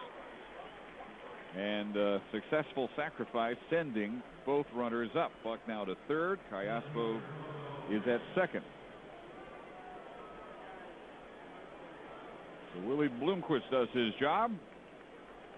And now the man whose swing in the second inning has determined what has happened ever since. Coco Crisp sending it 382 feet to left. A 3-run homer, his second of the year.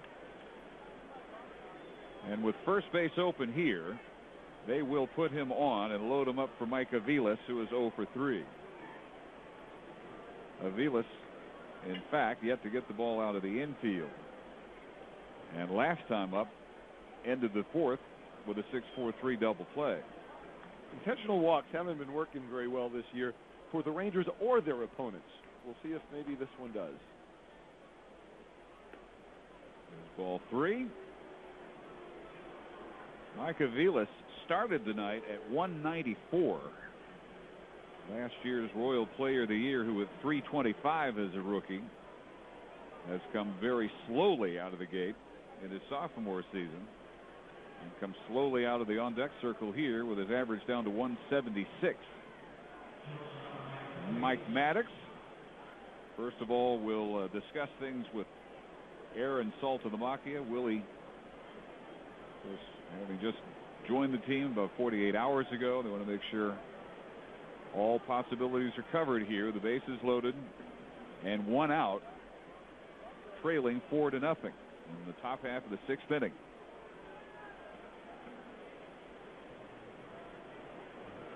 Alex Gordon aggravated that hip sliding into second base Saturday. They think it may have been related to last year's torn hip flexor. So again, surgery today and estimated recovery time for the Royals third baseman 10-12 weeks. They've done it without him tonight. First pitch is high and tight to Aviles. Guillen also with a torn right hip flexor. Gordon's injury from last year. It happened for Guillen in just game 3 this year against the White Sox as he was running out of ball. So without those 2 in the lineup, 4 runs on 8 hits tonight, and the Rangers nothing on 3 hits against Gil Mesh. Air at the belt and to the plate, and a line drive to left, a base hit. Buck is home. They are sending Callaspo. He will also score. And ice-cold Mike Aviles with a 2-run single has made it 6-0 Kansas City. Well, Willie threw an off-speed pitch there and left that one up and out over the plate. Aviles able to tomahawk that ball into left field. And with that swing, he doubles his RBI total for the year, now at 4. Crisp down at second. Still only 1 out, of course. Now David DeJesus, who, like Aviles, had before that at bat, has grounded out 3 times, twice to Andrus at short and once to Kinsler at second. Here looks at Crisp at second, and the first pitch is fouled out of play off to the left. You know, it looked like, seeing the replay on that pitch, that was a splitter from Willie Air, and it's rare to see a pitcher get away with a splitter that's left up like that. Obviously, he's trying to get a ground ball in that at bat, and that was a tremendous pitch for Willie Air in 2007 before he hurt his elbow. But didn't get it where he wanted it here. No, Vilas jumped all over it. Here's the 0-1. And a check swing. Not going around, says third base umpire Ed Montague. 1-1 to David DeJesus, who has a modest hitting streak going. 3 straight games, 4 of his last 5 coming in, but 0 for 3 tonight. Left-hand hitter, native of Brooklyn, New York, in his 6th year. Career .336 hitter against Ranger pitching. Only the Angels have been giving up a better average over his career. .341 against them as Air wheels and looks at second. So a chance for DeJesus to continue causing the Rangers miseries here with 2 runs already in, 2 runners aboard, and 1 out in a 6-0 Kansas City lead. There's a splitter under the zone, almost in the dirt. 2 balls and a strike.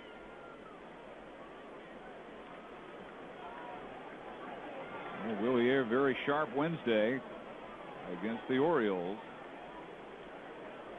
but greeted tonight by Bloomquist's sacrifice bunt, the intentional walk issued to Crisp. Vilas follows with the 2-run single to left. Here's the 2-1, and it is a breaking ball inside behind DeJesus. Now 3 balls and a strike. In danger of loading the bases for the cleanup hitter Billy Butler, who has singled and walked already tonight.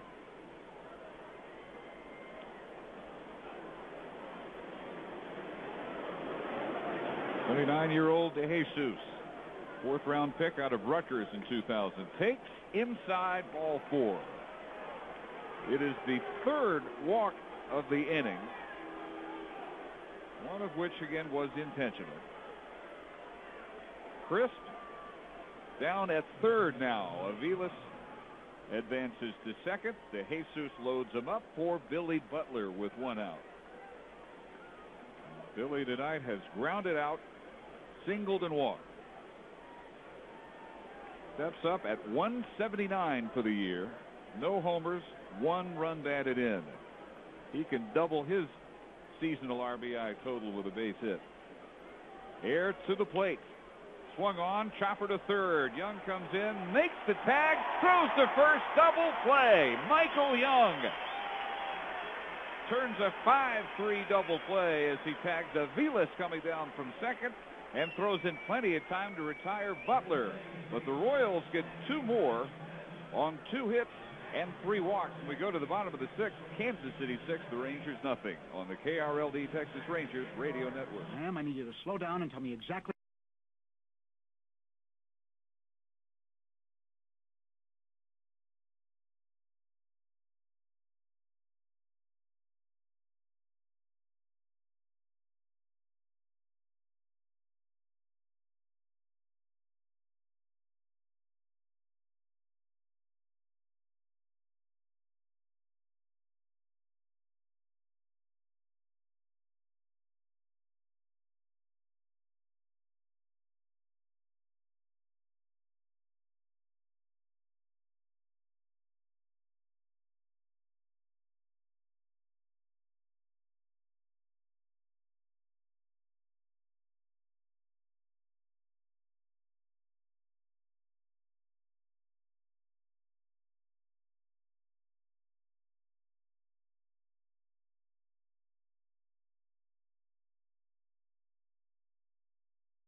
Restrictions apply. Promotion details available at Monroe.com. Monroe, ride safe.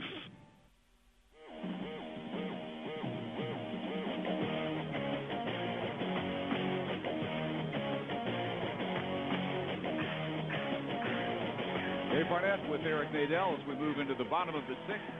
It's Young, Hamilton, and Blaylock against Mesh. First pitch in there to Young. Second pitch is a little bit high. 1-1. Michael has reached twice on fielder's choices. Rangers with only 3 hits through 5 against Mesh. He came in looking for his first decision, but with a fine .321 earned run average. 1-1 pitch misses. 2 balls and a strike. Rangers have managed only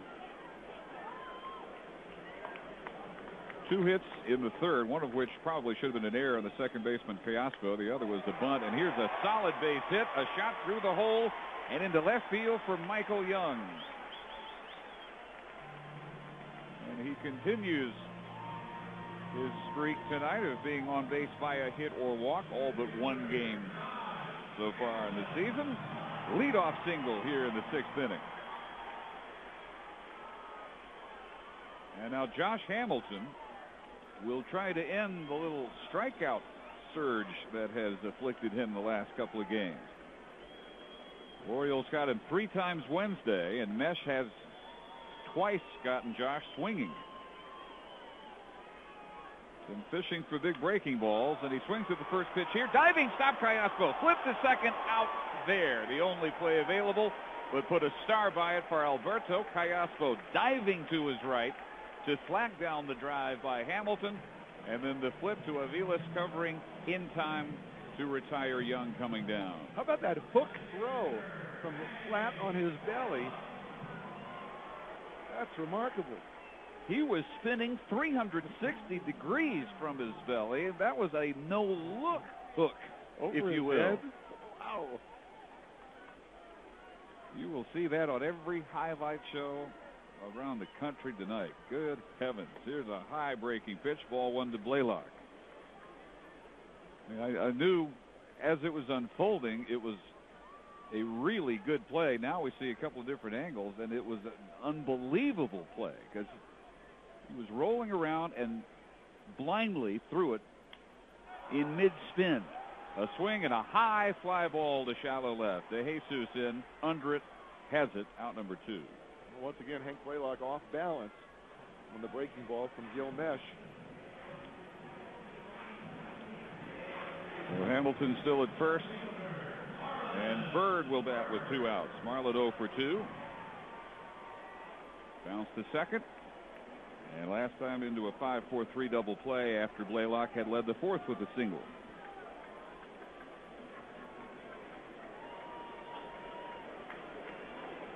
Rangers have left 4.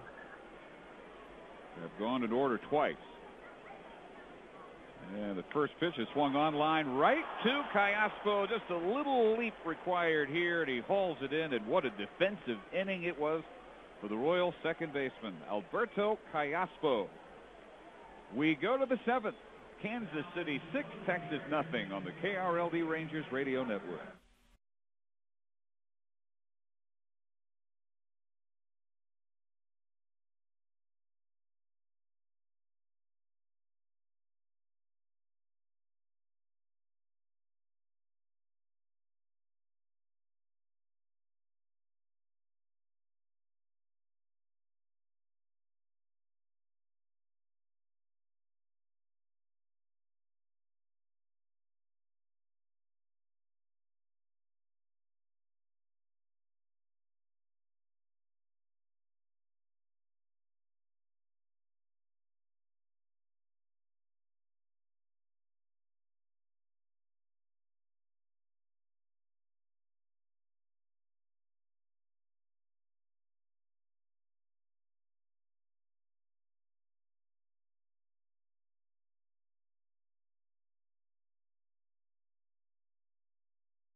Hearing my voice is brought to you by the inner ear, the tympanic membrane, and the ossicles.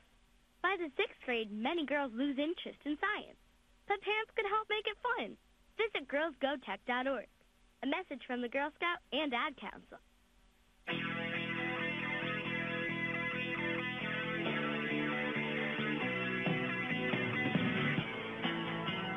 6-0 Kansas City as we play now in the 7th inning, and it's Mark T and Mike Jacobs and John Buck to face pitcher number 2 of the night for the Rangers. It's Willie Ayer, who came on in the last inning after Matt Harrison had allowed a buck walk and Alberto Callasco single. Ball 2 to Tien.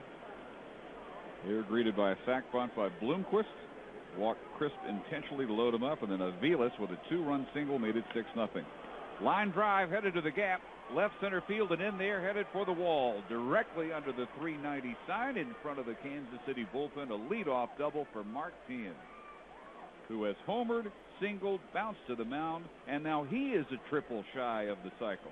Get on that computer of yours and find out if there have ever been back-to-back cycles in the same stadium. That would be something.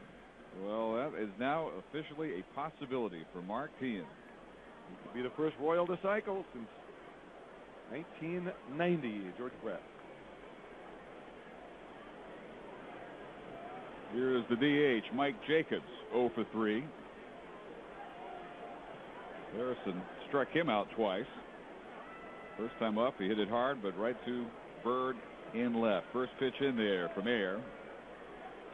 So the line on Harrison was 5+ innings, 6 runs, all earned on 8 hits, struck out 3, walked 4. He threw 98 pitches, 55 strikes, and in danger of dropping to 0-2 for the year.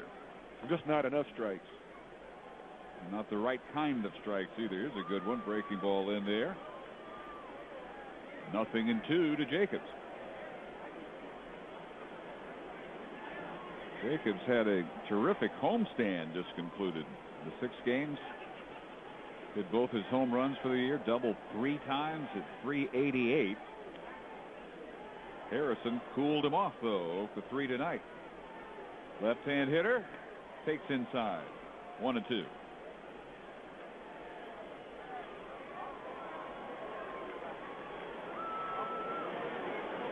Royals in the 2nd inning tonight got more runs than they have been averaging per game in their first 9. Their average has been less than 3.5. They got 4 in the 2nd on 2 home runs. We've got some premature fireworks going on out beyond the center field offices. That's 2 previews the fans have seen. This one, unfortunately, as play is proceeding in the top of the 7th. Now Ayer is ready and misses outside. 2 balls and 2 strikes. Tien started that 2nd with his first homer of the year, and then Crisp's 3-run shot, his 2nd of the year. Aviles, the other big at bat, with his 2-run single off there in the last inning.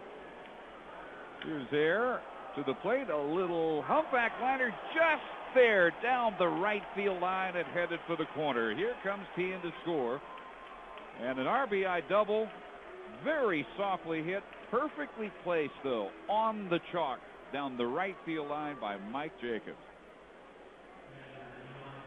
So he drives in his 5th run of the year as the Royals score on back-to-back doubles, reading Ayer here in the 7th inning. Now John Buck, the catcher, who was struck out, line to center, walked and scored.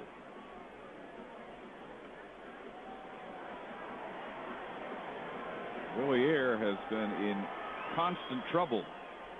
He inherited some from Harrison, and now he is contributing his own as he starts Buck off speed with a strike. Royals catcher, who just finished off a homestand that saw Tuesday night Buck hit 2 home runs, including his 2nd career grand slam. tied his career high with 5 runs batted in. 0-1 breaking pitch is low and away, 1-1. But 0 for 2 with the walk and the run scored tonight. The other thorn of the game, Callaspo, who is 3 for 3 with a defensive gem, the likes of which I don't think I've ever seen, is on deck. Here's a swing and a shot into the corner in left field. This will be 3 straight doubles for Kansas City as Buck sends Jacobs around from second to score. Teahan, Jacobs, and now John Buck all double off air here in the 7th. Quickly out for a chat is Mike Maddox. Josh Roop up in the bullpen. We've apparently gone past the Scott Feldman portion of the ballgame. He was up early a couple of times. Feldman has a long man tonight, but it is Roop getting ready now as air is taking a pounding. Yeah, now the middle double, Jacobs, not hit hard at all. It's a blooper well placed down the right field line. And as Callaspo prepares to step in, let's pause 10 seconds. Station identification on the Texas Rangers radio network.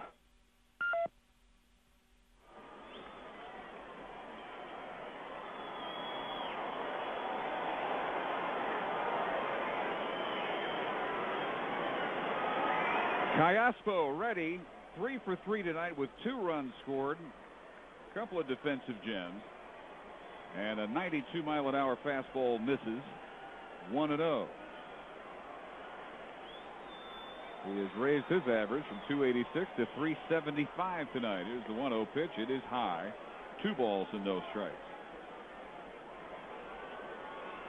Royals leading now 8-0 with nobody out.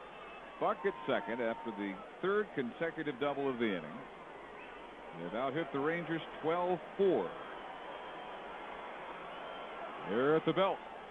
And to the plate, and a swing and a miss. Foul tip, says Jerry Lane. 2 balls and a strike.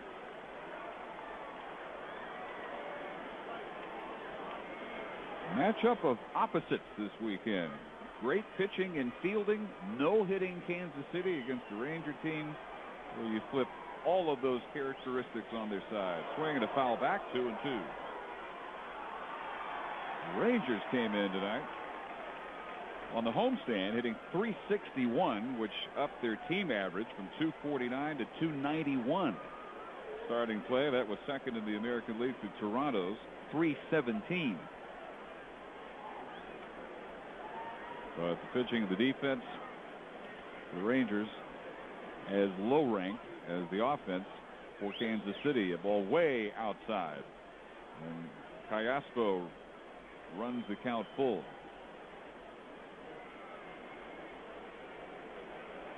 As Josh Roop continues to warm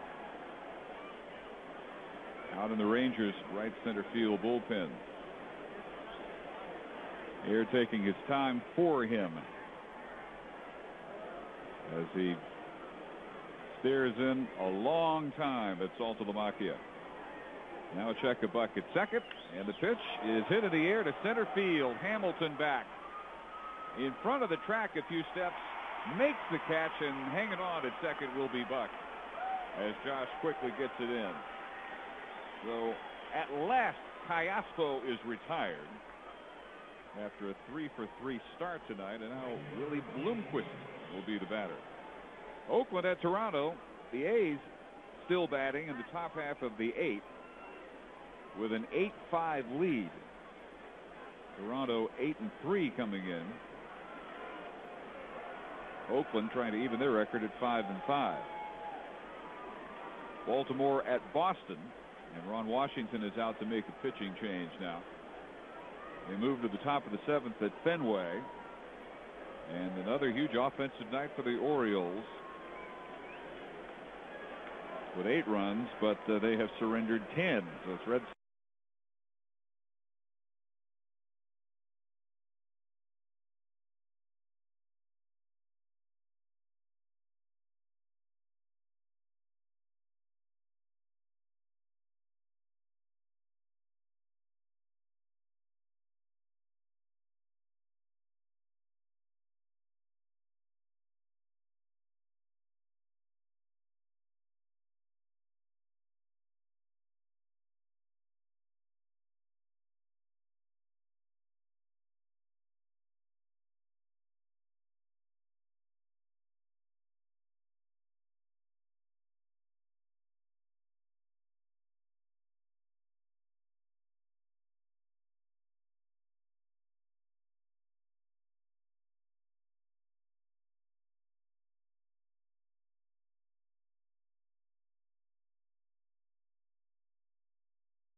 breaking news, plus a variety of ticket discounts and updates on Rangers events. Visit the fans page on TexasRangers.com and sign up.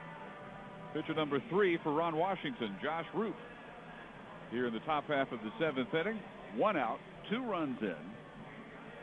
And John Buck, after an RBI double, the 3rd consecutive double off Willie Ayer this inning out at second base.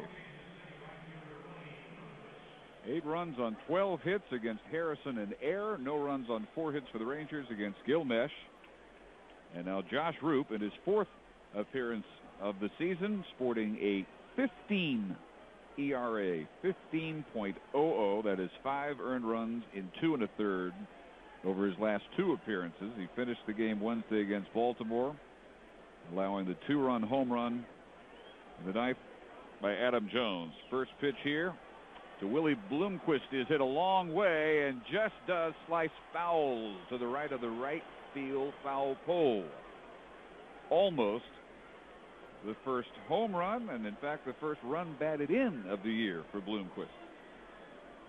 Willie tonight has walked and scored on Coco Crisp's 2nd inning 3-run homer. Singled, and he greeted Ayer with a perfect sacrifice bunt in the 2-run 6th.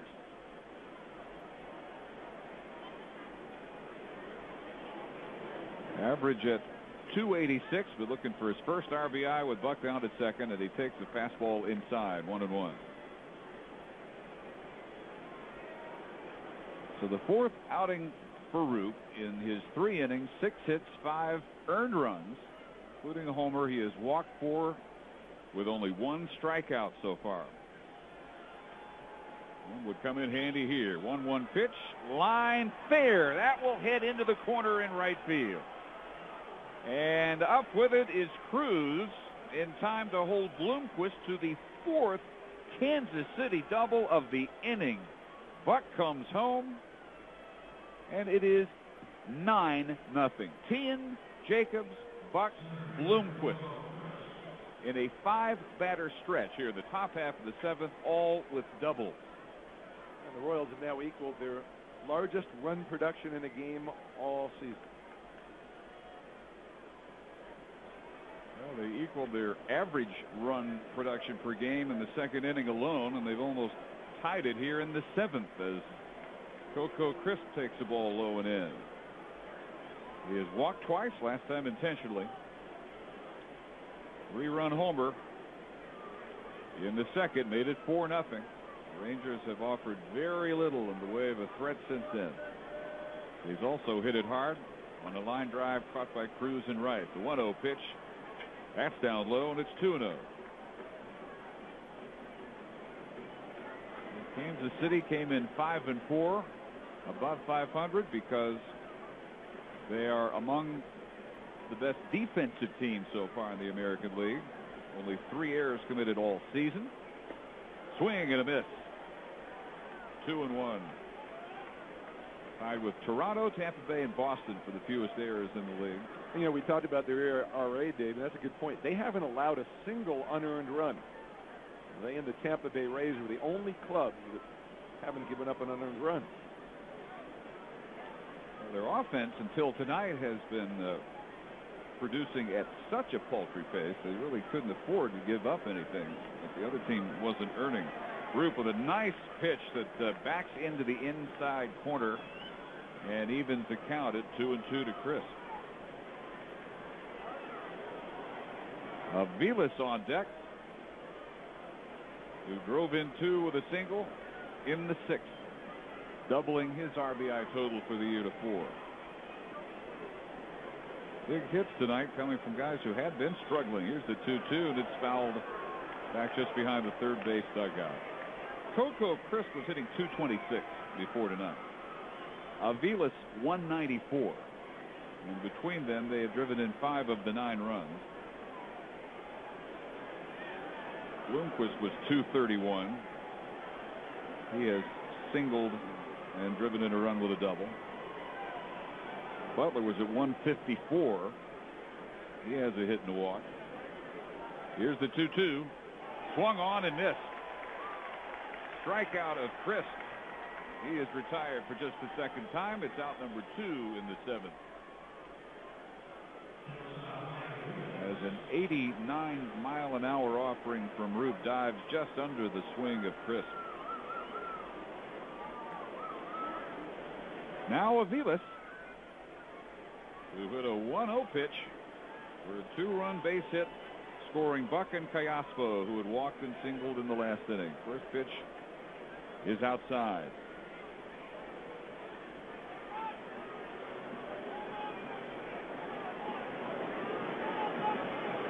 Josh Roop following Matt Harrison and Willie Ayer in a 9-0 game. A line drive just off Roop's glove, a shot into center field. Hamilton gets it back quickly enough to hold Bloomquist at third. That was hit so hard that Bloomquist had no chance to score, and it almost beheaded Josh Roop. Aviles with his second straight single, and I mean, in terms of miles per hour off the bat, that's the hardest shot of the night, I think, including the 2 home runs we've seen. Went back out a lot faster than it came in. Luckily, Roop finished, a little bit low, and then he ducked a couple of inches, and it appeared to just glance off the top of his glove. So runners on first and third for David DeJesus now. With 2 outs, and the first pitch misses. He walked his last trip after grounding out 3 times. The number 3 hitter down to 216 for the year this trip. As Roop delivers up high a little bit, 2-0.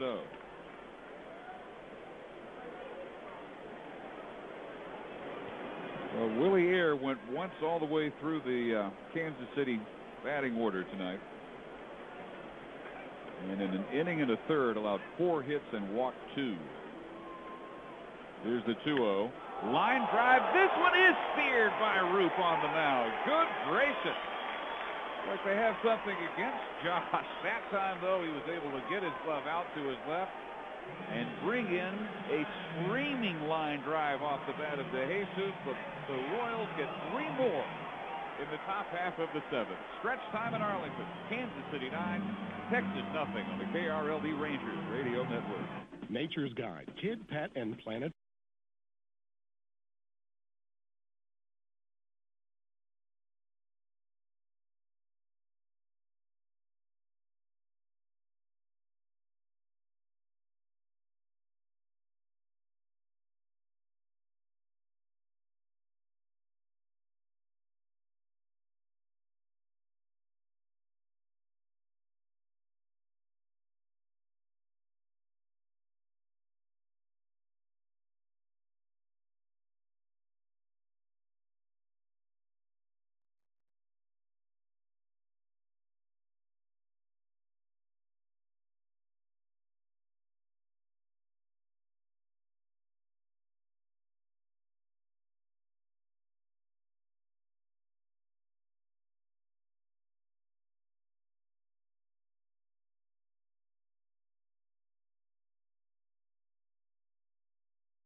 Nelson Cruz to lead off the Ranger half of the 7th. They trail 9-0, ball 1. And Gil Mesh now comes to him and misses low, ball 2.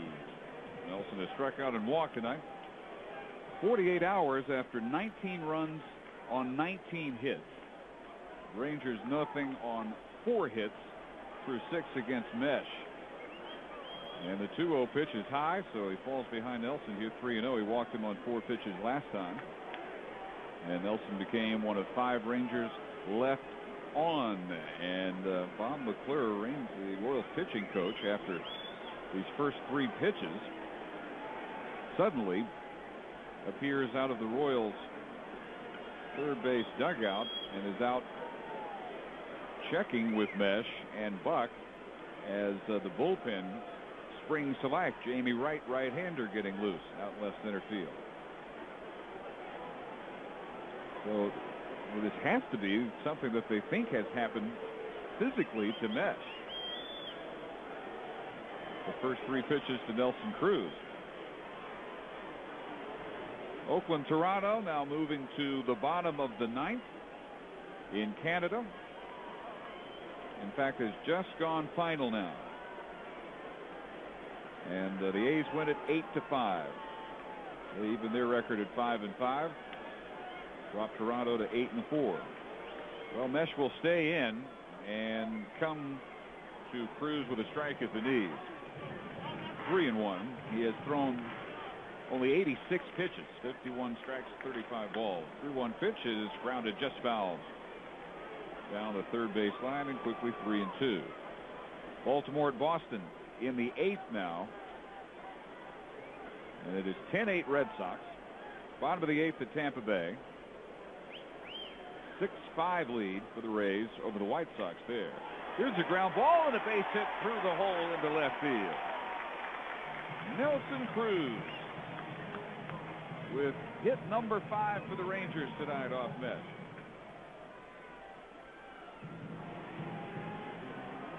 And now first baseman Chris Davis, who has struck out and grounded to short. The Angels at Minnesota now on the top of the 7th inning. And that one tied at 3. Dustin Mosley, Nick Blackburn, the starters. Spire has come on since the 4th for the Angels. In Minnesota, Brendan Harris solo home run in the 3rd. Again, 3-3, top of the 7th. First pitch swung on and missed by Davis.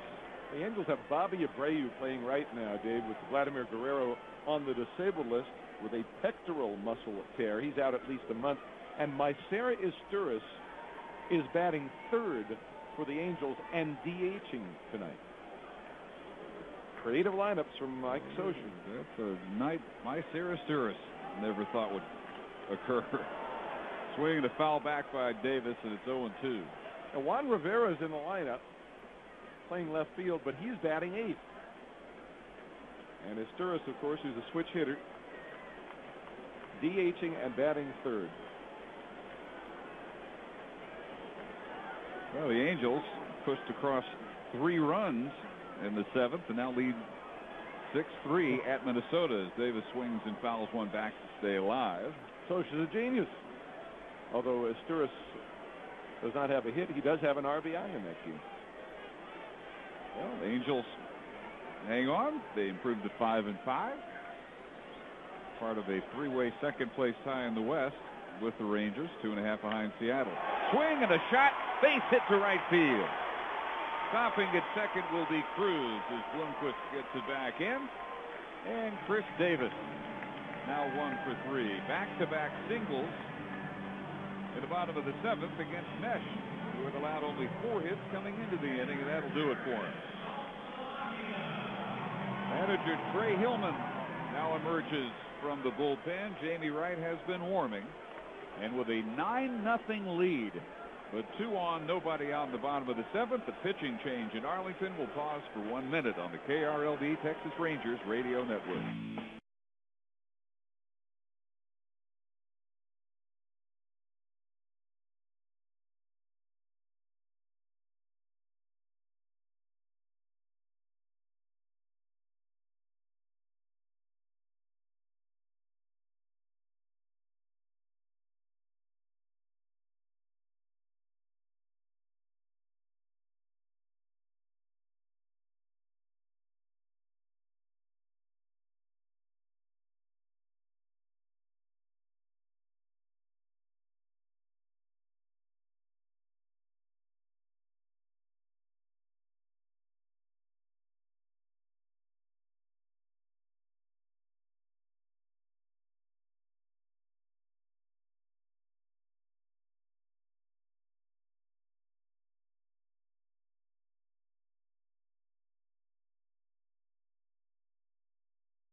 Cruz and Davis beginning this bottom of the 7th inning. They were the 5th and 6th hits he's allowed tonight. Every hit for the Rangers has been a single, one of them a bunt single by Ian Kinsler. And this just one game after the 19-run, 19-hit outburst with all the history the other night against the Orioles. Gil Misch comes in against the lineup that was that scorching hot and leaves with a shutout, albeit with 2 aboard and nobody out, as Jared Saltalamacchia steps in. He struck out Salty twice, 2 of his 6 strikeouts. Misch walked 2 in his 6+ innings.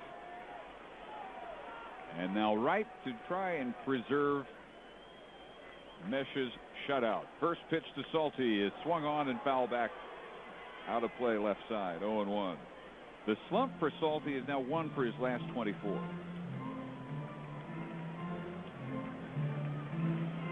Down swinging, leading off the 3rd and 5th innings. But a chance with 2 on here in the bottom of the 7th. Hitting 138 this trip. 1 homer, still 3 runs batted in. And Wright's pitch is inside, taken for a ball, 1-1. Wright, 2 scoreless, hitless innings Monday night. His second such stint this year. Price gone 2 scoreless innings. Only player on the opening day roster that started the year as a non-roster invitee. Good breaking pitch in there at the knees, and Saltalamacchia taking 1 ball, 2 strikes. Right, of course, for the Rangers last year for 75 appearances, most ever in franchise history, including back to Washington. And now back with the Royals for the 3rd time. 4 games in 03. Spent some time in 04 at Omaha. A check is second, and the 1-2 pitch swung on and missed. And Saltalamacchia down on strikes for the 3rd time tonight. Good cutter from Jamie that moved in on the hands. Wright's got a good sinker that normally moves away from a left-handed batter, but this time he went with the cutter that moved in on Salty. A lot of movement on those pitches, and Jamie, who pitched very well for the Rangers until he basically got burnt out last year from the overwork due to the fact the Rangers starters weren't going far enough, and he got the brunt of the overwork in the bullpen. His arm seems fresh this year again. Here is Elvis Andrus, who swings at the first pitch and chops it foul behind 3rd. Well, that record, 75 appearances, most ever by a right-hander, Ranger/Senators history. Tonight, his 3rd appearance in their first 10 games. A little more leisurely pace so far from Trey Hillman for Wright. Trey's got no complaints about his starting. Good gosh, any of his pitchers. Here is a fastball inside. Elvis backs him off and evens the count at 1-1. Their starting pitchers were averaging 6 innings per start coming into the game and had a 3.33 ERA. Even though Horacio Ramirez had a really poor start, Sidney Ponsone's had a couple of decent starts for them. Signed him late in spring training. And is behaving so far. 1-1 pitch on the way. Low and inside. 2 balls and a strike. The pitching matchup tomorrow night is as good as you could have 2 weeks into the season in the American League. Zach Greinke will make his 3rd start of the year for the Royals. First 2 starts, 11 scoreless innings, and he has won both, and it'll be Kevin Millwood on the mound for the Rangers with his .064 earned run average. Pitch, line drive, base hit to center field. Cruz had to stop and make sure it wasn't caught by Cayaspo, so he can only go to 3rd. Davis to second. Andrus' 2nd hit of the night. Loads the bases for guess who? Ian Kinsler. Well, down 9-0. Bottom of the 7th. Ian can at least make it interesting here. He has walked, reached on a bunt single, and flied to center, and has stolen 2 bases. Part of a double steal with Andrus back in the 3rd.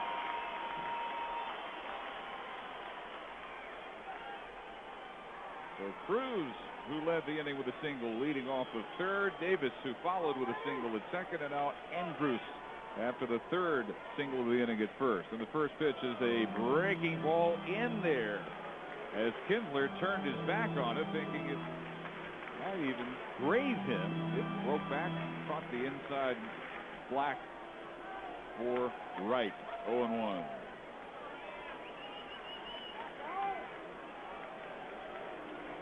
And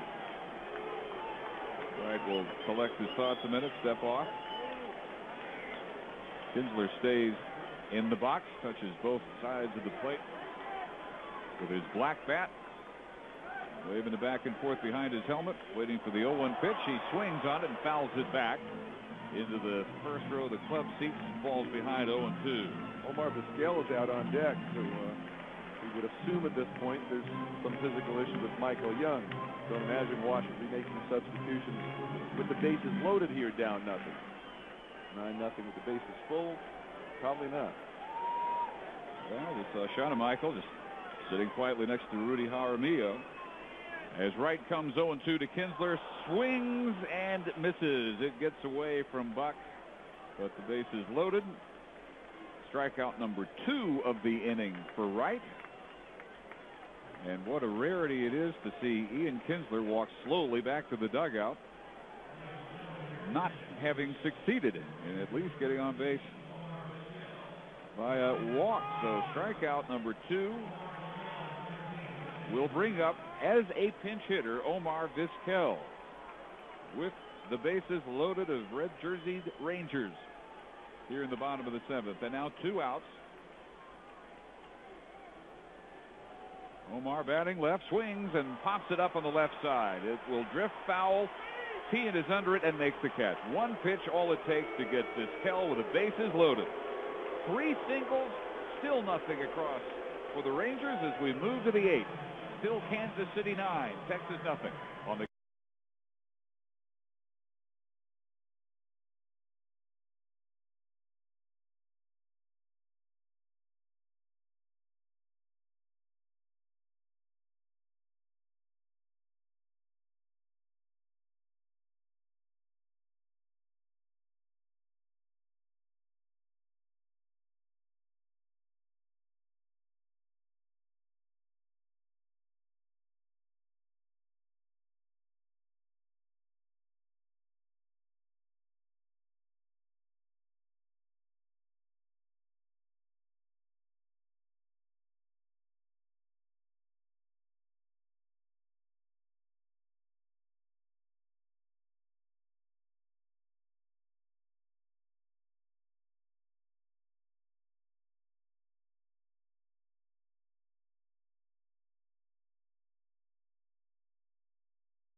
On to the 8th, 9-0 Kansas City, and again here's Eric. All right, thanks very much, Dave. First up is Billy Butler, the only Royal who didn't bat in the 8th inning, and he takes ball 1. Omar Vizquel has gone to third base after pinch hitting for Michael Young. We don't know if there was a physical issue with Michael, but Omar's making his major league debut at third.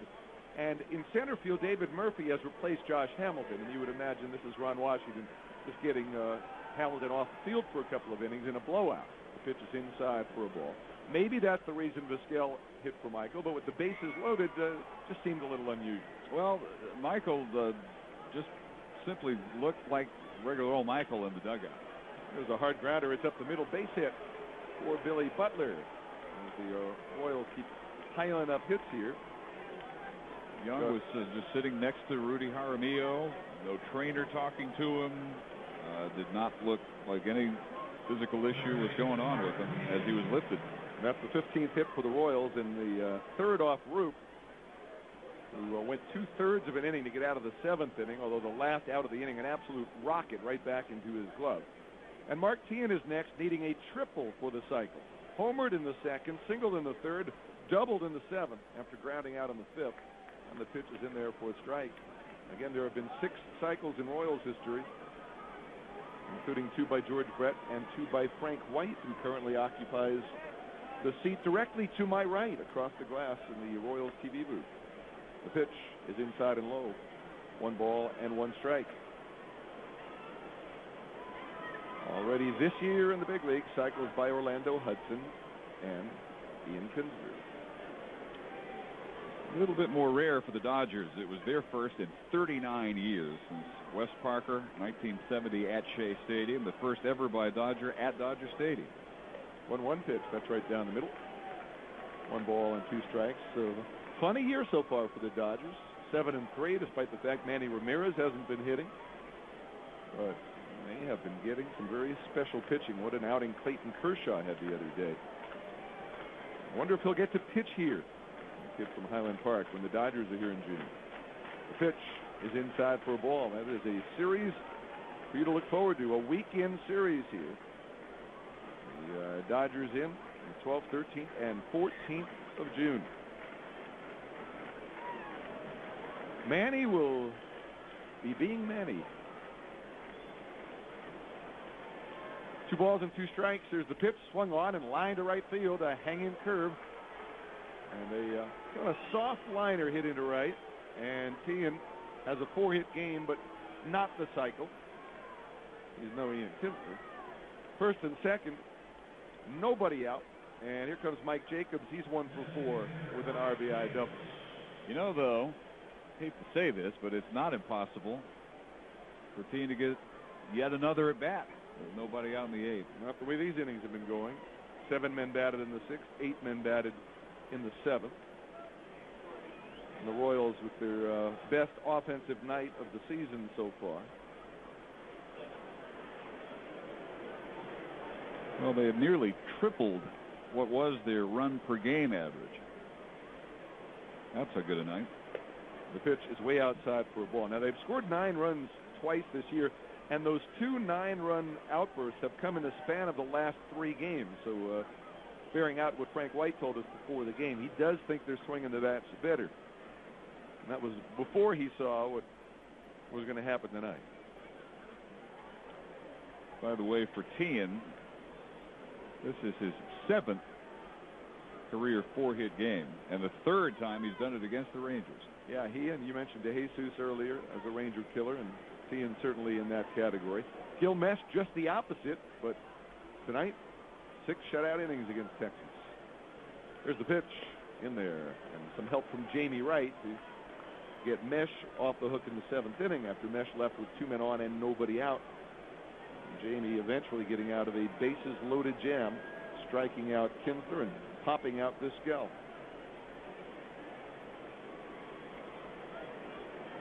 Here's the set by Roop, and the pitch, and that fastball is up and in. Rangers AAA club, the Oklahoma Redhawks, with Elizardo Ramirez on the mound tonight.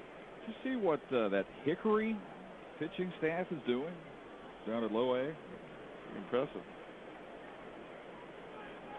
The pitch swung on, high fly ball right center field.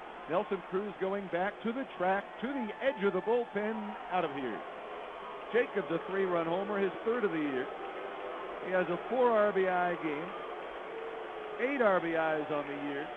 The crowd's not happy. It's 12-0 Royals.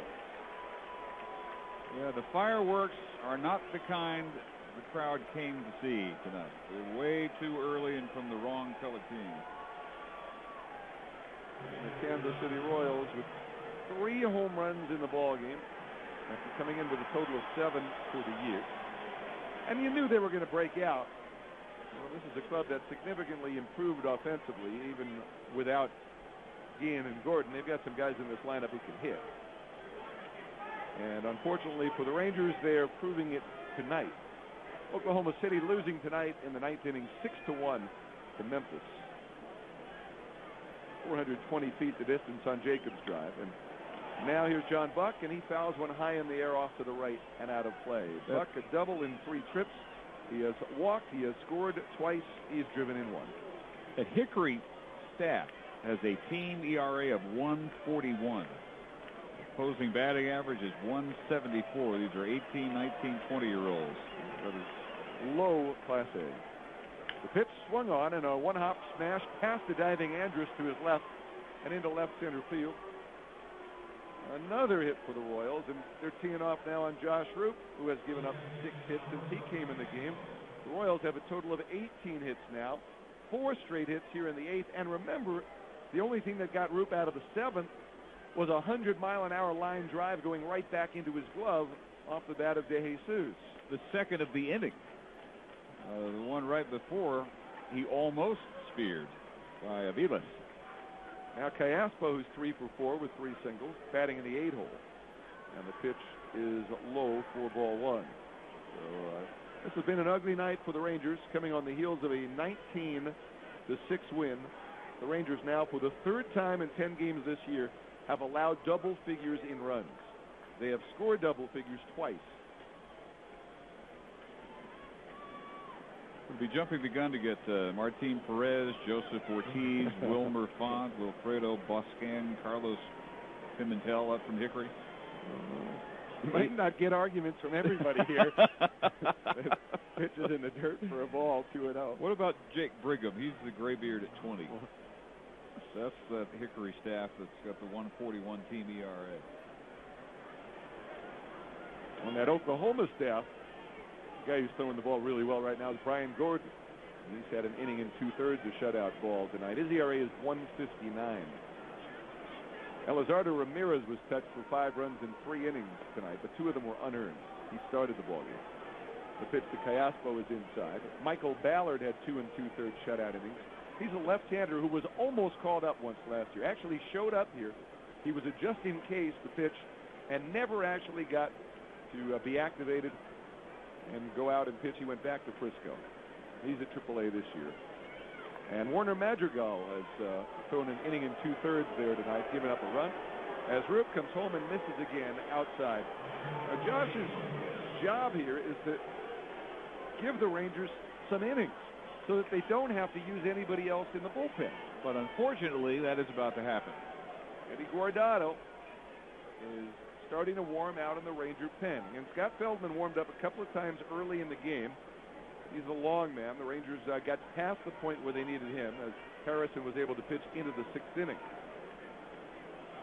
Fortunately, of course, the Rangers had the off day yesterday and used only Air and Roop in relief on Friday. So the bullpen is well rested, or at least they were going into the game. 1st and 2nd, and there's nobody out here in the 8th. The Royals are leading 12-0, by far their best offensive game of the year. And here's Willie Bloomquist fouling one off the gear of Saltalamacchia. Bloomquist has walked, singled, laid down a sacrifice bunt, and doubled home a run. So he is 2 for 2 in the 9 hole. First batter to face Roop, and he had the 4th double last inning. Pitch fouled off to the right side. So Roop, in facing 9 batters, has recorded an out on a strikeout of Coco Crisp, an out on a line drive off the bat of David De Jesus, and everybody else has gotten on base.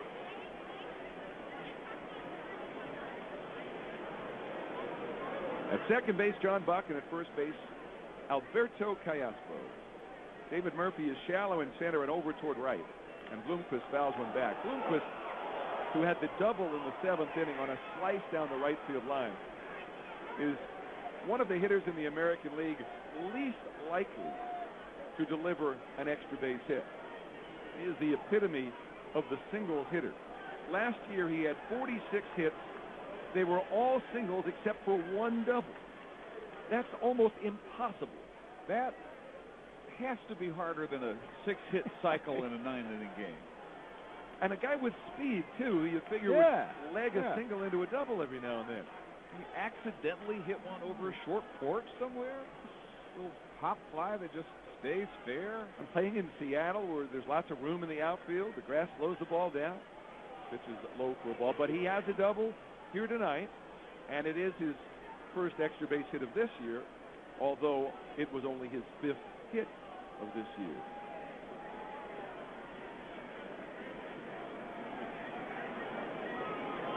Yep, Major League record, 65 consecutive games without an extra base hit until he doubled July 10th at Oakland. He swings and it's a fly ball to left. Moving to the alley, it is Marlon Byrd. He makes the catch. And there's the first out of the inning. And we go to the top of the order for Coco Crisp.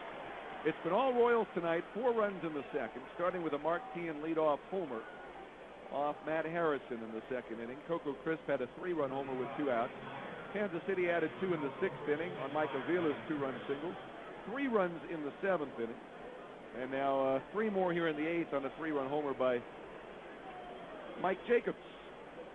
Crisp, 1 for 3 officially with the 3-run homer, a strikeout, a fly to right, and 2 walks, one of which was intentional, an intentional walk that backfired when Avila's had a 2-run single. And he takes a strike over the inside edge. Root back to the belt and to the plate, misses in the dirt, smothered by Saltalamacchi. Eric, the Bloomquist record, the Mariners club record, 65 consecutive games without an extra base hit, might be the Major League record. Sounds about right. So that kind of night, even Bloomquist has a double tonight. Mike Avilas waiting on deck. 12 runs, 18 hits for Kansas City, no runs, 7 hits for Texas. So whatever momentum you might have thought the Rangers would have had coming off their 19-run performance and Kinsler's 6-hit game and cycle, as good as the next night's pitcher, as they say in baseball. Just trying to remember who that quote originated with. Momentum is tomorrow's starting pitcher. Sounds like a Whitey Herzog quote to me. Anyway, this is Mitch Meyer batting here, not Coco Crisp. Mitch Meyer is the pinch hitter here, batting from the left side, and he swings and lifts one in the air to left field. Slightly to his left is Marlon Byrd. Now comes in a few steps and he makes the catch. Meyer called up due to the injuries to Guillen and Gordon, and he is now 0 for 1 on the night. And with 2 away, here's Mike Avilas. He's 2 for 5, had a 2-run single in the 6th inning, moving up to the 2-hole in their batting order. So they got the lefty Meyer off the bench. They have a couple of right-handed hitting catchers on their bench, Brian Pena and Miguel Olivo. Well, actually, they have Tony Pena, the shortstop, and Miguel Olivo as right-handed batters, and a switch hitting catcher in Brian Pena. Here comes the pitch, swung on, high fly ball to right field. Moving back is Nelson Cruz. He has room. He hauled it in. And that's the inning. 3 straight fly ball outs after 3 runs scored on 4 hits. 2 men are left, and we go to the bottom of the 8th. 12-0 Royals on the KRLD Texas Rangers Radio Network. Advertisers have discovered that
12-0 Royals as Doug Wechter gets ready to pitch the bottom of the 8th inning for Kansas City. Jamie Wright with a shutout 7th, allowed a hit, struck out a couple.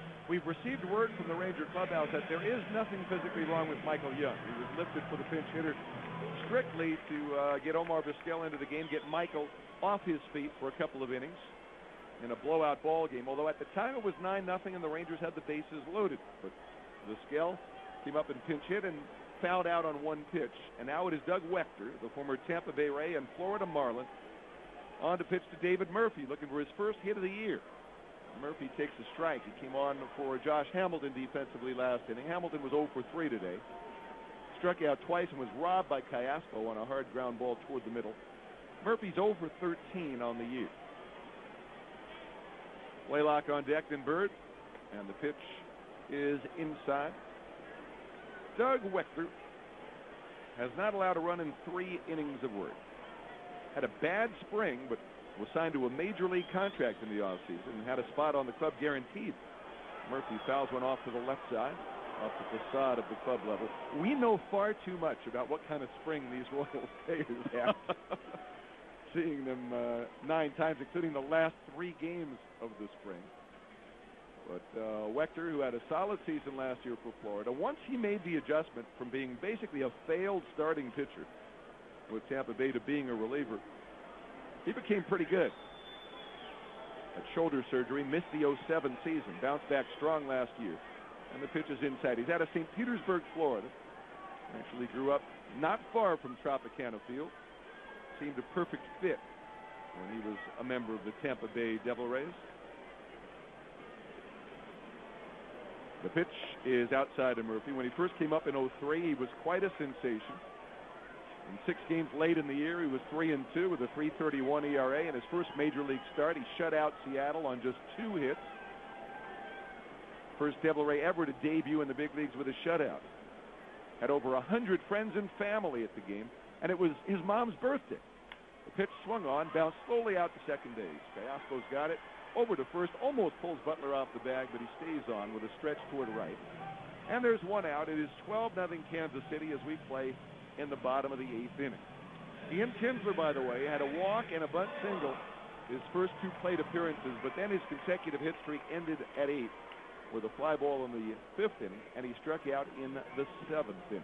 Eric, the Astros at home tonight went to the 9th, leading the Reds 1-0. Jose Valverde has given up 2. Blaylock 1 for 3 with a single.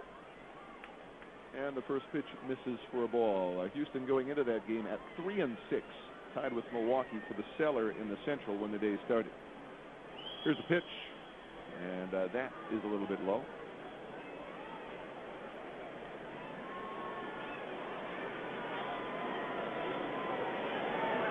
Gary Sheffield, his 500th career home run tonight, as the Mets beat the Brewers 5-4. Now, in this era, for the first time ever, it is no longer an automatic ticket to Cooperstown to hit 500 or even get 3,000 hits. There's a pitch outside for a ball. So how would you vote for Gary Sheffield? I'd have to look at it a little more carefully. Definitely give him consideration, but I'm not that familiar with all the rest of the numbers. But I think he's a strong candidate. 3-0 pitch in there for a strike. He's hit 30 home runs with about 5 different teams. Started out as a shortstop, converted to third base. Been on some championship teams. 3-1. A swing and a high drive. That is crushed way back toward the upper porch, and it is history. The hammer puts one in the upper tank. His 3rd home run of the year. And it's 12-1 Royals.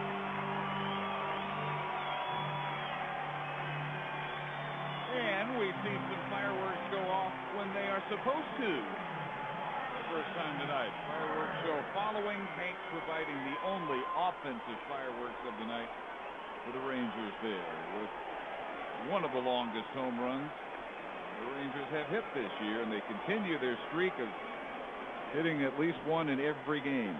10 games in a row. Now they need another one to continue their streak of at least 2 in every home game this year. Marlon Byrd is next. He's 0 for 3. He's grounded out, grounded into a double play, and lined out. And the pitch is swung on. That's hit well to deep left. Back goes to Jesus to the wall, and that one is history. Back-to-back home runs by Blaylock and Byrd. And the Rangers have hit 2 home runs or more in all 7 home games this year. It's the Royals 12 and the Rangers 2. Now that ball bounced back on the field, but there was no question that it hit the back wall behind the moat, which separates the out-of-town scoreboard and the 14-foot high wall from the seats behind it. And there was an immediate call by the third base umpire at Montague that it was a home run. The Royals, a couple of them, either pretended they didn't see what happened or really thought the ball was in play. But the signal was made immediately that the ball had ricocheted off the back wall before bounding back onto the field to David DeJesus. And Bob McClure goes out to the mound to talk to Doug Wechter, who has surrendered back-to-back Gopher balls here. Marlin gets his 2nd home run of the year after Hank Blaylock hit his 3rd. Pitch Blaylock hit the fastball way up, bell tie plus, and Byrd hits one on the inside half, also bell tie. If Nelly can make it 3 in a row, the pitch to Cruz is high for a ball. Cruz has done a lot of damage against the Royals the last couple of years, but in Kansas City.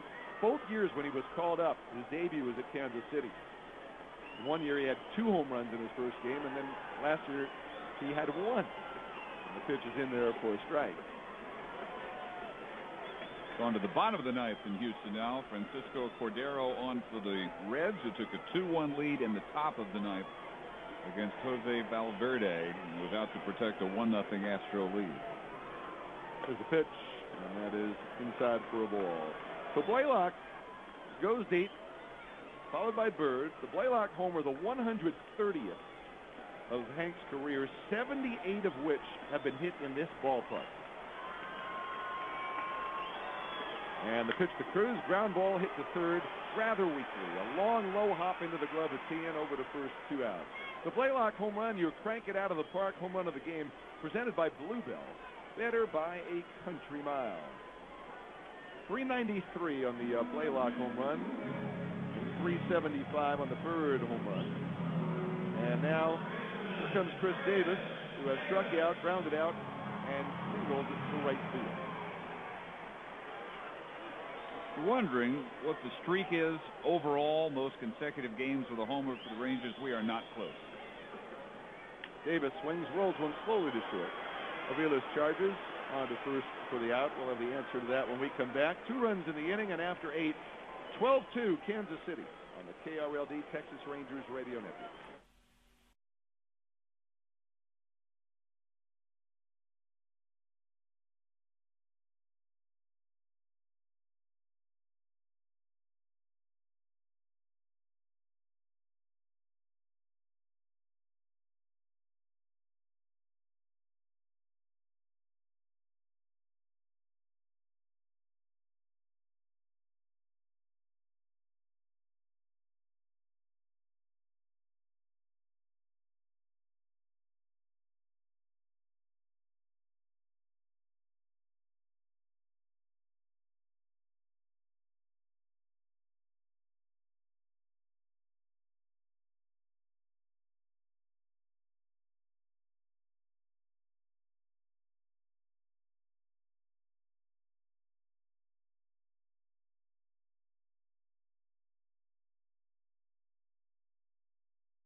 of those tonight.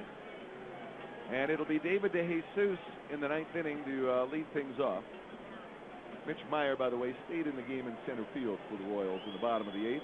Here's Guardado, who's coming off a tough outing his last time. Eddie taking the loss in extra innings on Tuesday, giving up 4 runs in the 10th inning. And the 38-year-old lefty from Stockton has an unsightly earned run average of 15 coming in. He's given up 5 runs in 3 innings this year. Working in short sleeves, number 18 delivers a strike on the outside corner. DeJesus is 0 for 4 and a walk in the 3-hole for a team that has scored 12 runs on 18 hits. Billy Butler and Mark T in to follow. And here's the pitch, swung on, looped foul off to the left. Let's pause for station identification. We're back in 10 on the Rangers Radio Network.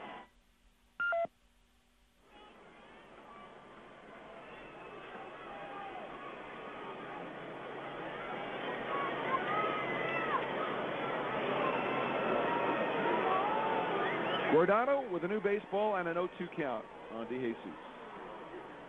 And the pitch swung on and rolled weakly to second base. Kinsler down for the skimmer over the first, 1 out. Dave, you were talking about the Rangers' club record for home runs in consecutive games. Yeah, not quite there. The 2002 Rangers homered in 27 consecutive games. That is the record for overall streak home runs. So the first 10 games this year brings them within 17 of that mark.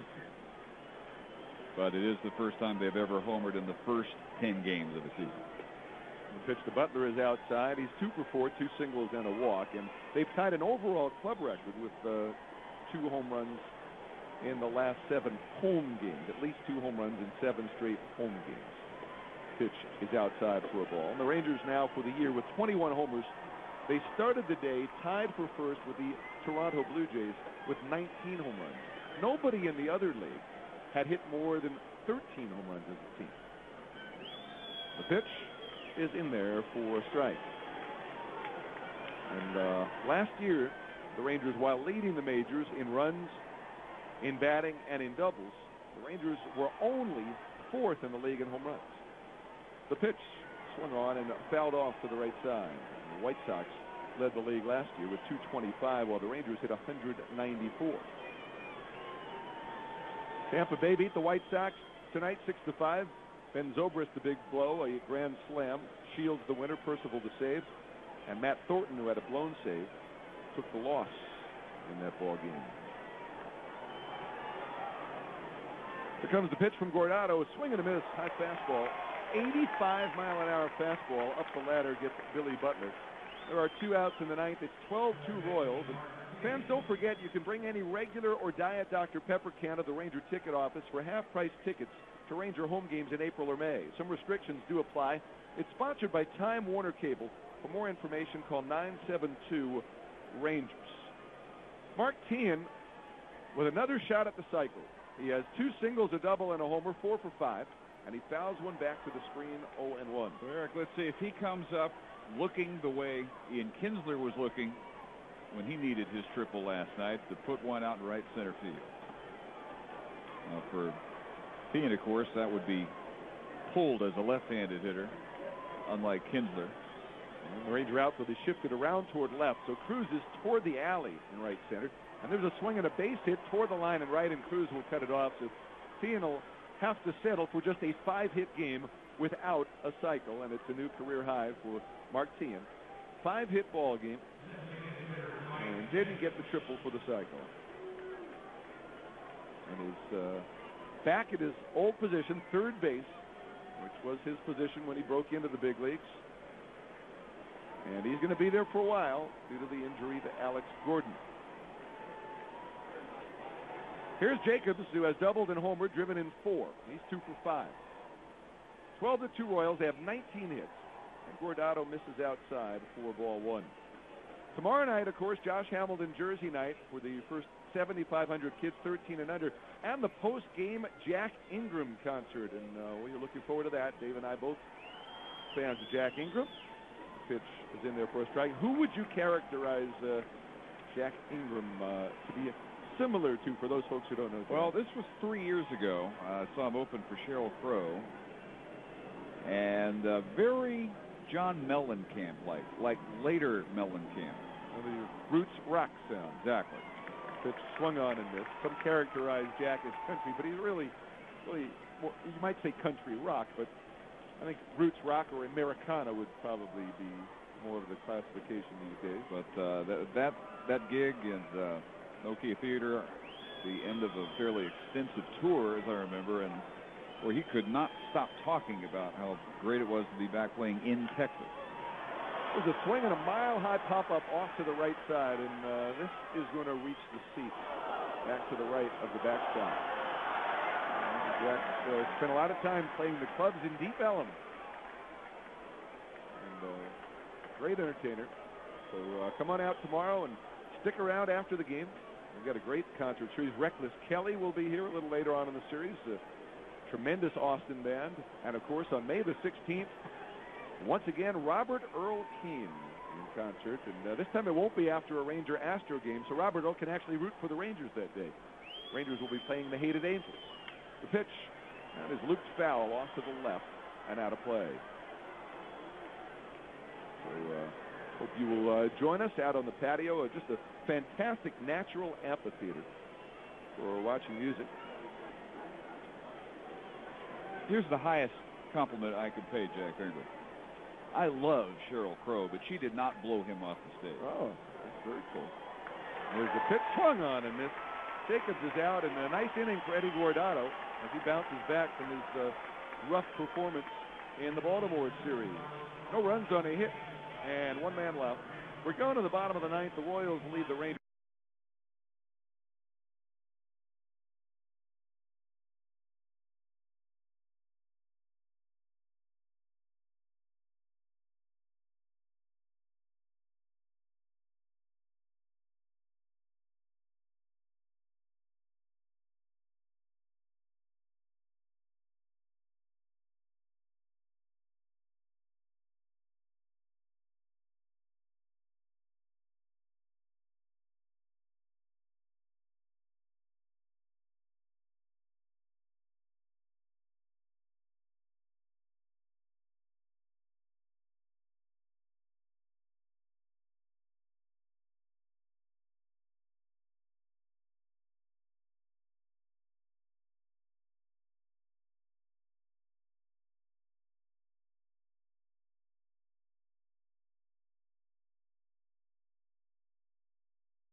Horacio Ramirez is going to pitch the bottom of the ninth for the Royals. They're on top 12-2. He's their fifth starter, but they've been pitching around him in the rotation. He's given up 6 runs in 4 2/3 innings after not pitching particularly well in the spring. And he's on here to face Saltalamacchia, Andrews, and Kinsler. 12 runs, 19 hits for the Royals. They've left 12. 2 runs, 9 hits for the Rangers. They've left 8 men on base. Jack Ingram, by the way, is out of SMU. He's a psychology major at SMU. Was born in Houston. So that's tomorrow night's featured act after the game. Now here's Saltalamacchia, who has struck out all 3 times. So he's got the hat trick and trying to avoid the sombrero. Jack Ingram, he's got 7 albums. Yeah. People aren't aware of the body of work that he's put together. And that's not counting the live albums. Those are 7 studio albums. Well, I would very much like to hear some live stuff from him. That's how good he was on stage 3 years ago and will be tomorrow night. Saltalamacchia, and he takes outside. And this is interesting. He was nominated by the Academy of Country Music as the top new male vocalist last year. After only 7 albums. After only 7 albums. And Salty swings and he hits one high and deep to left. This one's on its way, and this one is history. Saltalamacchia hits one right-handed. It's his second home run of the year. 3 home runs for the Rangers tonight in a game in which they trailed 12-3. Only question, would it stay fair? It didn't have too much hook on it, so it did. And how good that must feel, even in a 12-3 game you're losing for Saltalamacchia, who was in a 1-for-25 slump. A hanging breaking pitch, thigh high inside half of the plate. Salty didn't hit any homers right-handed last year. None. Here's Elvis Andrus, and the pitch is in there for a strike. So Horacio Ramirez's troubles continue. A big lefty, formerly with the Braves and the Seattle Mariners. Andrus is the batter. He's 2 for 3, 2 singles and a steal. And the pitch is swung on, ripped to center, a line drive base hit.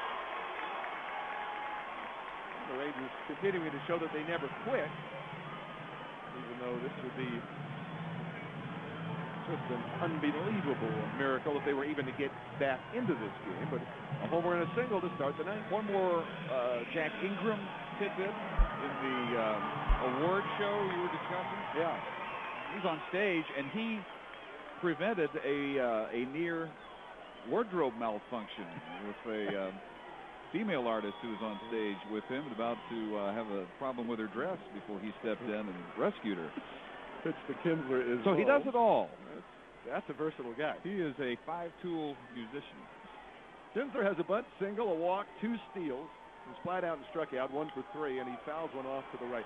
How exactly, if you can not so graphically on our family broadcast, describe how he prevented a wardrobe malfunction, or do we just not go there? Well, he saw some slippage happening. Yeah. And he basically prevented it from becoming something that the FCC would take an interest in. Nicely done. Kinsler swings, and he smacks a ground ball through the hole on the right side, a base hit. Kinsler has a 2-hit night. Stopping at second is Andrus. And the Royals are in charge here 12-3, but the Rangers having a little fun here late. And here's Omar Vizquel, who hit for Michael Young in the 7th. The bases loaded and 2 outs when the score was 9-0 and fouled out. And Omar, playing at third base for the first time in his career, has not gotten a ball hit to him. Saltalamacchia, by the way, before tonight, had never hit a home run right-handed as a Ranger. When he came over in 07, he did not hit a home run right-handed, although he hit 7 left-handed that year. And last year, he hit 3 left-handed. And this year, he had 1 left-handed. So something new for Salty as a Ranger. It went 361 feet, and Vizquel takes a pitch low. Omar switch hitter batting right with Andrus at second, Kinsler at first. And here it comes, and Omar takes outside. Vizquel was expected to play some at second base this year. He hasn't had a chance to do that yet, although he has played 1 game in his major league career at second base back in the 90s. And today is debut at third base. David Murphy on deck. Horacio Ramirez set. And here's the pitch. And Vizquel hits a slow ground ball to short. Over to second base for 1. Tony Pena in there now. He gets the force, and the relay is late. And they get 1 out. Andrus advances over to third base. Kinsler is forced out at second base, and Vizquel is on the fielder's choice, which went Pena to Castro. Well, if Pena had not tried to make the tag and had just gone right to the throw to second, that would have been a double play. Vizquel barely beats the relay after the missed tag. So first and third now for David Murphy with 1 out, and the Royals leading 12-3. Murphy is 0 for 1 after coming on for Hamilton. Defensively in the 8th, and the pitch is low for a ball. Hamilton was 0 for 3 tonight.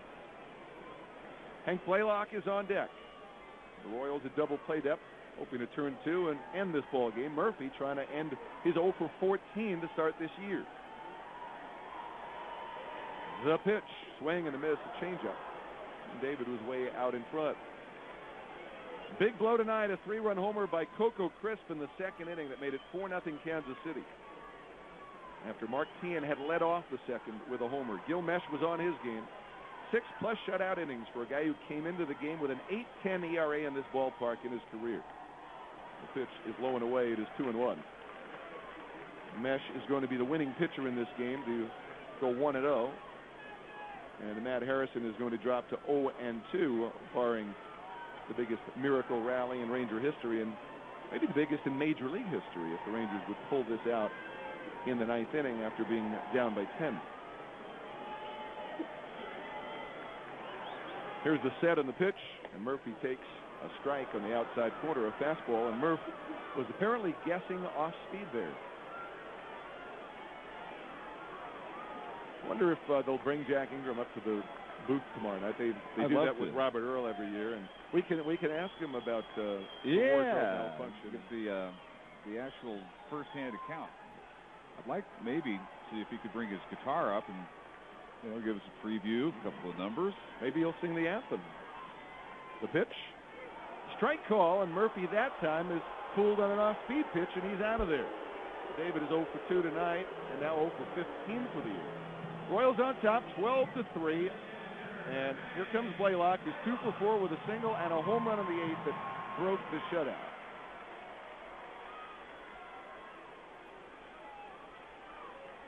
Walking down the line from third is Elvis Andrews. Vizquel hands on hips at first. And Ramirez delivers. It's a strike over the outside corner, 0-1.